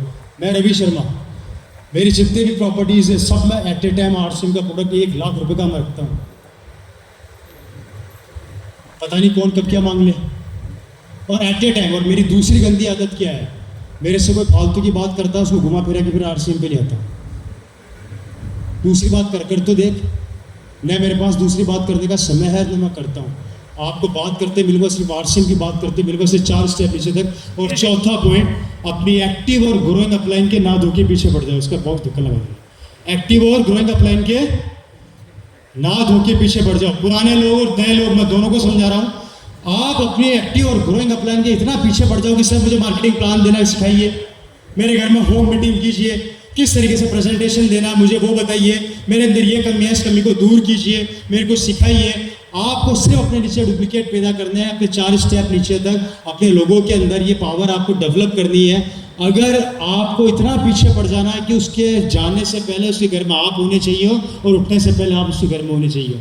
मैं तो यहाँ तक कहता हूँ कि रात को सपने में भी आप ही आने चाहिए उसके। इतना ना धो के पीछे पड़ जाओ अपनी अपलाइन की, अगर बहुत बड़ा करना चाहते हो तो, क्योंकि ज़िंदगी हमारी है, बिजनेस हमारा है। और नहीं माने तो कपड़े फाड़ दो, नहीं माने तो कपड़े फाड़ दो, कि कपड़े फाड़ते से भी पैसा आता है। Right sir? ये 4 पॉइंट्स पर अगर आप काम करेंगे तो आपकी ज़िंदगी बदल जाएगी। दोस्तों ये वो बेसिक्स पॉइंट हैं जिनको फॉलो करके ही बड़ा बना जा सकता है। हम क्या करते हैं, हम बातें बहुत बड़ी बड़ी कर जाते हैं, लेकिन हम अपने बेसिक्स को भूल जाते हैं। और जबकि आज भी स्कूल के अंदर मुझे याद है A for एप्पल ही सिखाया जाता है, और मेरे दादा परदादा को भी A for एप्पल ही सिखाया गया था। हम A for एप्पल तो पीछे छोड़ चुके और पता नहीं कहाँ से कहाँ पहुँच गए। उस चीज़ को आप थोड़ा दिमाग पर से निकाल के बेसिक्स फंडामेंटल्स पे काम कीजिए, बहुत आगे बढ़ेंगे। मेरी बात समझ में आ रही है आप लोगों को? पहला पॉइंट क्या था, दिमाग को स्ट्रॉन्ग करना। दूसरा पॉइंट क्या था, कंपनी पे बिलीव करना। तीसरा पॉइंट क्या था, प्रोडक्ट्स को काम में लेना। और चौथा पॉइंट था अपलाइन के पीछे, ग्रोइंग अपलाइन के ना धो के पीछे पड़ जाना। इन 4 पॉइंट्स पर अगर आपने वर्क कर लिया तो आरसीएम का जितना भी बम्बू है वो इन 4 तंबू पे, या जितना भी तंबू है इन 4 बम्बुओं पे खड़ा हुआ है, दोनों एक दूसरे से कनेक्टेड है। ये 4 चीजें आप लोगों को लगातार करते हुए चले जाना है, और उसके बाद लाइफ स्टाइल बदलना स्टार्ट हो जाएगी। ये फंडा है। और एक चीज हमेशा याद रखिए दोस्तों, इस बिजनेस में सफलता का दूसरा बड़ा सबसे मूल मंत्र है, जितना पास से इस बिजनेस को चालू करोगे सफलता उतनी देर से मिलेगी, और जितना दूर जाके इस बिजनेस को चालू करोगे सफलता उतनी जल्दी आपको मिलेगी। याद रखना, ये बात अपने दिमाग में बिठा लेना। वाराणसी में बिजनेस करोगे सफलता आसानी से नहीं मिलेगी, एक लेवल पे आके टक जाओगे, सेचुरेशन पॉइंट आ जाएगा। लेकिन जैसे आपने अपने यूपी को छोड़ के महाराष्ट्र, राजस्थान, हरियाणा, पंजाब, केरला इन पार्ट्स में चले गए, उधर आपका बिजनेस डेवलप होगा। क्योंकि घर की मुर्गी दाल बराबर, दिया सबको उजाला दे सकता है लेकिन खुद को अंधेरे में रखता है, खुद को अंधेरे में रखता है। आप यहाँ कितना भी चिल्ला चिल्ला के काम कर लीजिए, एक लेवल से ऊपर आप कभी नहीं बढ़ा सकते। अपने लेवल को करके देख लो, ट्राई करके देख लो। अगर आपका मान लो 10 लाख का बिजनेस है या 50 लाख का बिजनेस है, उससे ऊपर जाएगा ही नहीं, क्योंकि आपस में दोनों लेके लड़ मरेगी एक जगह पे। मैं तेरा तू मेरी, हो गया ना पंगा। राइट, क्योंकि बिजनेस एक जगह पर है, इसलिए बिजनेस को दूर से डेवलप करोगे उतना तेजी से सफलता मिलेगी। मेरी सफलता, मेरी फैमिली की सफलता का कारण यही था, मेरे फादर ने इस बिजनेस को कभी भी जयपुर से चालू नहीं किया, उन्होंने इस बिजनेस को 300-400 किलोमीटर दूर से चालू किया उस समय। आज कम से कम आपको 1000 किलोमीटर दूर जाके इस बिजनेस को चालू करना पड़ेगा। आप सफलता का रेशियो काउंट कर लेना और इन चीज़ों को, फंडामेंटल्स को फॉलो कर लेना, आपका बिजनेस डेवलप होगा और दुनिया की कोई ताकत नहीं रोक सकती, कोई पावर नहीं रोक सकती। हेलो, और उसके बाद होगी जिंदगी में परिवर्तन। मैं दिल्ली एयरपोर्ट पे खड़ा हुआ था। देखिए आरसीएम क्या क्या देता है। बोर तो नहीं हो रहे? हाथ खड़ा कीजिए ईमानदारी से, कितने लोग हैं जो बोर नहीं हो रहे? बोर नहीं हो रहे हैं सर। अभी भी सोच के खड़ा करना भूला गया बंदे ने। मैं दिल्ली एयरपोर्ट पे खड़ा था। मेरे को एक्चुअली दोस्तों कुछ चीज़ों का बहुत शौक है। मुझे घड़ी और गाड़ी का बहुत शौक है। हर इंसान का एक शौक होता है, मेरे को इसका बहुत शौक है। मैं दिल्ली एयरपोर्ट पे खड़ा था। ये घड़ी देख रहे हैं आप? Yes sir. ये गोल्ड की है, सोने की है, ठीक है। ये दिल्ली एयरपोर्ट पे काउंटर पे पड़ी थी। इसको दो लोग देख रहे थे। एक सज्जन मेरे बगल में खड़े थे, मेरे जितनी हाइट थी, एजेड थे, लगभग 55 या 60 साल की उनकी उम्र थी। हम दोनों वहाँ पे खड़े बातें कर रहे, मतलब इस घड़ी को देख रहे थे। सेल्समैन हमें देख रहा था। अब सेल्समैन तो समझ गया एयरपोर्ट पे साला कोई खरीदता तो है नहीं, ये दोनों भी निकल लेंगे। मुझे घड़ी समझ में आ गई। मैंने बोला ना कि जो चीज़ समझ में आ जाती है हम लोगों को हम ले लेते हैं। घड़ी समझ में आ गई, मैंने घड़ी निकलवाई, पेमेंट करी, पेमेंट लेके इस घड़ी को हाथ में बांधा और निकल रहा था। उस शख्स ने मेरे से पूछा, एक्सक्यूज़ मी। मैंने कहा यस सर। आप क्या करते हैं? उसका पूछना था बस, हमें और क्या चाहिए। आजा पोपचे में। उसको साइड में ले गया, बिठाया, उसको आरसीएम के बारे में बताया। उस शख्स ने एक बात मेरे को बोली, पूरी बात समझ के, कि क्या ये ऐसा होता है? मैंने कहा सर होता है। बोले मैं बिलीव नहीं करता। मैंने कहा सर आप बिलीव करें ना करें उससे मुझे फ़र्क नहीं पड़ता, लेकिन ऐसा होता है। उसका मेजर कारण ये है, आप खरीदने के लिए सोच रहे थे, मैंने खरीद ली। आप खरीदने के लिए सोच रहे थे, मैंने खरीद ली, क्योंकि मुझे पता है कि 2 महीने बाद मेरे अकाउंट में कितना पैसा आने वाला है, पर आपको ये नहीं पता कि 2 महीने बाद आपके धंधे का क्या होने वाला है। इसलिए आप डरे हुए थे और मैं डरा हुआ नहीं था। Yes! मेरा धंधा मैं नहीं हूँ, मेरा धंधा पूरा हिंदुस्तान है। यस आ रही है बात समझ में? यस। ऐसी 20 घड़ियाँ हैं मेरे पास और एक भी घड़ी 1.5 लाख से कम की नहीं है। कितनी घड़ियाँ हैं? 20। कैलकुलेशन कर लेना कितने का माल हो गया। ये पावर है सिस्टम की। ये मैं आपको ताकत बता रहा हूँ, जिस चीज पर हाथ रखोगे आपकी हो जाएगी। क्या हुआ सर? देख रहे हैं, घड़ी देख रहे हैं सर। अच्छी नहीं है ये चीज है दोस्तों, ये पावर है सिस्टम की कि आप जिस चीज पर हाथ रखेंगे एक दिन आपकी हो जाएगी। और कल्पना करके देखिए उस दिन को महसूस कीजिए मेरे शब्दों में। आप सोचिए कि आप रवि शर्मा है, आप मार्केट गए, आपकी बीवी ने आपको ये बोला कि सुनिए मेरे को सेट दिला दीजिए सोने का। आपने कुछ नहीं सोचा, सीधा दुकान में घुस गए, उसने 10 लाख का सेट दिला के लिया। कैसा लगेगा उस समय आपको? जबरदस्त। आपकी बीवी पता क्या बोलेगी? ये है मेरा पति, ये है शेर दिल मेरा पति, जिसने 1 सेकंड में मेरे लिए इतना कुछ कर दिया। उस समय जो आपके दिल में विचार आएगा ना, लोग तो कहते हैं कि 56 इंच का सीना, उस दिन आप महसूस करोगे 56 इंच का सीना आज है। यस। कारण सोचना नहीं पड़ेगा कि क्या लेना है और क्या नहीं लेना है। ये ताकत है इस बिजनेस की, ये पावर है ये सिस्टम की, क्योंकि ये सिस्टम एक दिन आपको इतना देने लग जाता है, इतना देने लग जाता है, ख़त्म होने का नाम नहीं लेगा। सिमिलर थॉट मुझे कई लोग मिलते हैं जो बहुत बड़े बिजनेसमैन हैं। वो मेरे से बातें करते हैं कि सर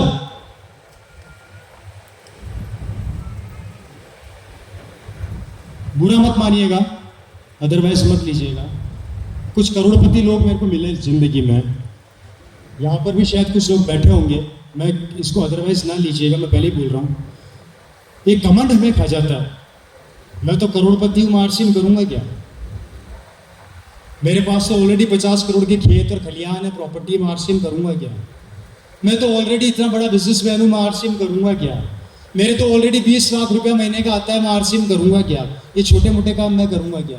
कभी कभी दिमाग में ये थॉट आते हैं, मुझे ऐसे कई करोड़पति मिले हुए हैं जिनके दिमाग में ये थॉट आते हैं कि मैं तो ऑलरेडी करोड़पति हूँ, रवि जी मैं आपकी तरह हल्दी धनिया मिर्ची बेचूंगा क्या? अगर ऐसी गलतफहमी दिमाग में पाल कर बैठे हो तो निकाल देना। और क्यों निकालनी है, मैं एग्जाम्पल के साथ समझाने जा रहा हूँ, समझिएगा। बात समझ में आ रही है पीछे तक? मेरी सिस्टर मेरे से जो छोटी है, उसकी शादी हुई सन 2008 में। कब शादी हुई उसकी? 2008 में। 2008 में उसकी शादी हुई। और जिस फैमिली में उसकी शादी हुई वो राजस्थान की बहुत बड़ी फैमिली है, राइट सर?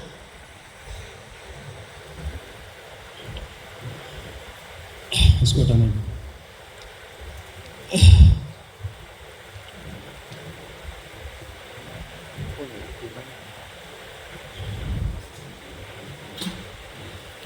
बैठ जाओ थोड़ी देर में। वो राजस्थान की बहुत बड़ी फैमिली है, राइट सर? मैं आपको बता देता हूँ, आप गूगल में सर्च कर सकते हैं। वो एक कहावत है ना कि आस कंगन को फारसी किया, फास कंगन को आसी किया। झूठ मैं बोलता नहीं हूँ। उनके खुद के 5 स्टार प्रॉपर्टीज़ है। मेरी सिस्टर जिस घर में शादी, उनका होटल है 5 स्टार डिलक्स जयपुर के अंदर। ऐसे 4 होटल जयपुर में है। यूरोप के 25 कंट्री, यूरोप जो हमारा द्वीप है उसमें ऑलमोस्ट 25 कंट्रियाँ आती है। 25 के 25 कंट्रीज़ में उनका डायमंड्स का, कारपेट्स का बहुत बड़ा बिजनेस है। मेरी बहन का जहाँ शादी हुई, इस परिवार का टर्नओवर है लगभग 2000 करोड़ का। कितना टर्नओवर है सालाना? 2000 करोड़ के आसपास का उनका टर्नओवर है। 5 स्टार डिलक्स उनके होटल है। एक होटल का नाम मैं बता देता हूँ, आप गूगल पर सर्च कर लीजिएगा, होटल शिव विलास पैलेस जयपुर, अगर नाम सुना हो तो। बहुत बड़ी प्रॉपर्टी है, वो मेरे सिस्टर के हस्बैंड की है। ज़्यादा बड़ी प्रॉपर्टी नहीं है, 30 बीघा में बनी हुई है। खुद का हेलीकॉप्टर है, वहीं पे रहता है। 70 कारें एट ए टाइम उनके वहाँ खड़ी रहती है, 70 कार्स। सबसे सस्ता रूम है 35,000 रुपये एक रात का, और सबसे महंगा रूम है 7 लाख रुपए एक रात का। गूगल सब बोलता है। 40 किलो गोल्ड का अर्क उसमें चढ़ा हुआ है, उसकी सजावट में। और चांदी का तो मुझे भी अंदाजा नहीं कितना चांदी उसमें लगा रखी है। जहाँ मेरी बहन की शादी हुई। कैसा परिवार है?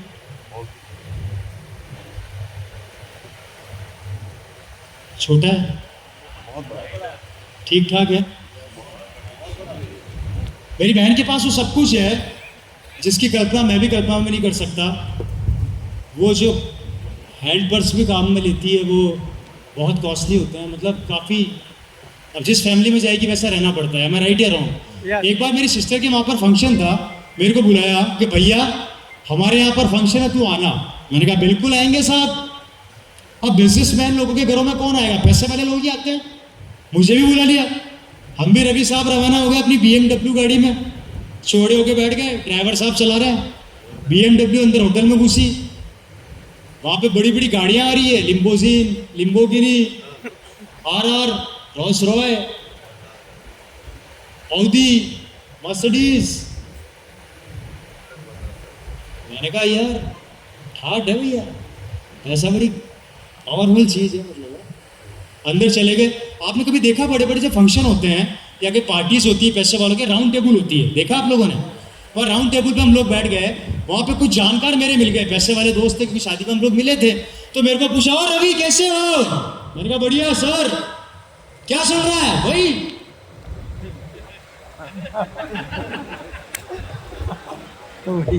वही का मतलब समझे? मैंने कहा हाँ वही चल रही है क्या? थोड़ा दूर थे। चल रही है क्या? मैंने कहा नहीं, हमें तो पता था बंद होगी। मैंने कहा उड़ रही है। टेबल पे बैठ गए हम लोग, पास में आके बातें करने लगे, खा रहे थे, पी रहे थे। ठीक है, पीने से मतलब पानी है। कभी कभी आदमी गलत मतलब निकाल लेता है। तो वहाँ बैठ के हम लोग खाना, हल्का फुल्का स्नैक्स वगैरह चल रहे थे। और वो बड़े बड़े बिजनेसमैन अपना टर्नओवर बता रहे हैं। मैंने नई फैक्ट्री खोली, मेरा 200 करोड़ का टर्नओवर हो गया। एक बोल रहा है मेरा 500 करोड़ का, एक बोल रहा है 700 करोड़ का। मैंने कहा यार गजब। फिर मेरा नंबर आया तो मेरे को उन ज्ञानियों ने पता क्या राय दी, बेटा अपने जीजा जी की तरह कोई दुकान सॉरी होटल वोटल बना, कोई फैक्ट्री खोल। ये क्या हल्की दुनिया मिर्ची बेचता फिरता है पूरे हिंदुस्तान में। अब एक बोला तो आपको पता ही है, हमारे यहाँ पे जब एक बुराई करता है तो 4 और आते हैं और बिना बुलाए आते हैं। अच्छा आरसीएम की बुराई हो रही है क्या? चलो चलो भाई टूट पड़ो, बकरा अकेला है दबा लो। ये होता है कि नहीं होता है? मैं राइट या रॉन्ग? तो जब बुराई होती है तो हमारे में एक बुराई नहीं करता, 4-5 और इकट्ठे होते हैं। तो वैसे मेरे को 4-5 इकट्ठे होकर उन्होंने मेरे को दबा दिया। आधा घंटा उन्होंने आरसीएम की बहुत दबा के इंसल्ट करी। अब हम आरसीएम वालों का एक प्रॉब्लम है, जब तक हम नहीं बोलते तब तक हम नहीं बोलते,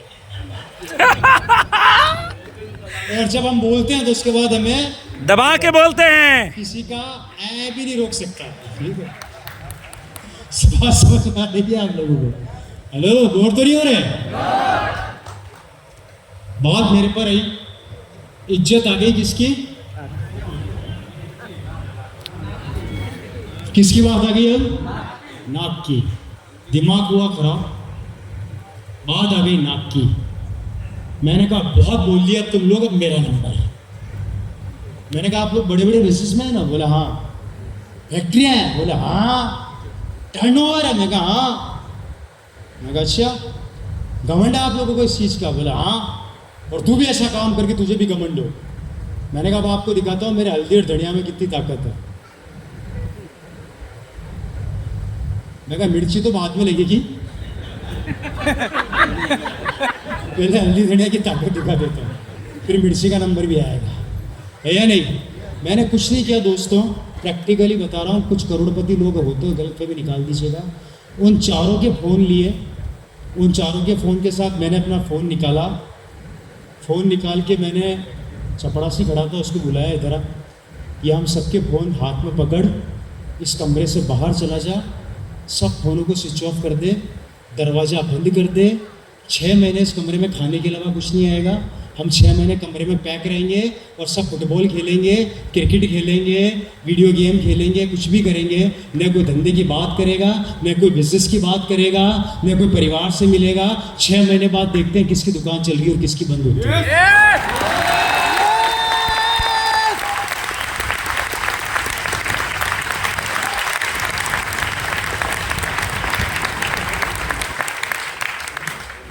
अब पता लगेगा किसकी मिर्ची तेज है, किसके धनिये में दम है।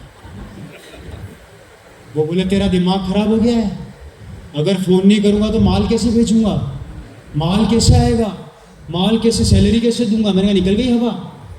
मैंने कहा ये देखो मेरा बिजनेस मेरी जेब में चल रहा है, खटखट फ़ोन मंगा के दिखाया, ये देखो ऐसे। अब बताइए सिक्योर आप जाते हो, अब मैं सिक्योर जाता हूँ। 0 रुपया लगा के भी करोड़ों का टर्नओवर मेरी जेब में है। तुम लोग करोड़ों रुपया लगाने के बाद भी चैन से नहीं सोते, गोलियां खाते हो साले सुबह शाम। मुझे बताओ धंधा किसका शानदार, किसका शानदार? कहाँ गए तुम्हारे करोड़ों रुपए? है जी 200 करोड़ 500 करोड़ कर रहे थे, साला मेरा भी 2000 करोड़ का 2400 करोड़ का टर्नओवर है। लेकिन मेरा टर्नओवर ऐसा टर्नओवर है कि मैं टेंशन फ्री टर्नओवर करता हूँ, तुम्हारी तरह परेशान नहीं रहता। तुम्हें तो ये भी नहीं पता कि तुम्हारा क्या हाल होने वाला है। और भूल गए कोरोना, याद दिलाऊं, याद दिलाऊं कोरोना की? उन सबके मुंह चेहरे लटक गए थे। सर इससे बेहतर धंधा कहीं नहीं है। अरे मैं तो कहता हूँ खुशकिस्मत हो जो आरसीएम के डिस्ट्रीब्यूटर हो। एक बार टीसीजी और मेरी लड़ाई हो गई। टीसीजी ने मेरे को बुलाया जल्दी आ, मैंने कहा आ रहा हूँ। उधर टीसीजी के मैं तो रूम में घुस रहा, वो भगे हुए बाहर आ रहे। अब वो भग रहे, मैं भी चालू। मैं किधर जा रहे हो? बोला दिमाग खराब हो गया। मैंने कहा क्या हुआ? कर्नाटका गाड़ी भेजी, डिपो की पहुंची नहीं। मैंने कहा अच्छा फिर? बोला आगे। बोला पिकअप सेंटर वाला फोन कर रहा है, माल नहीं पहुंचा। फिर आगे कोई पिकअप सेंटर बंद हो गया, उसका भी हिसाब करना है। सबका हिसाब करके आता हूँ, गाड़ियाँ नहीं पहुंच रही, माल नहीं बन रहा, पता नहीं क्या हो रहा है, चेक करके आता हूँ। मैंने कहा इतना परेशान क्यों होते हो, आरसीएम ज्वाइन कर लो।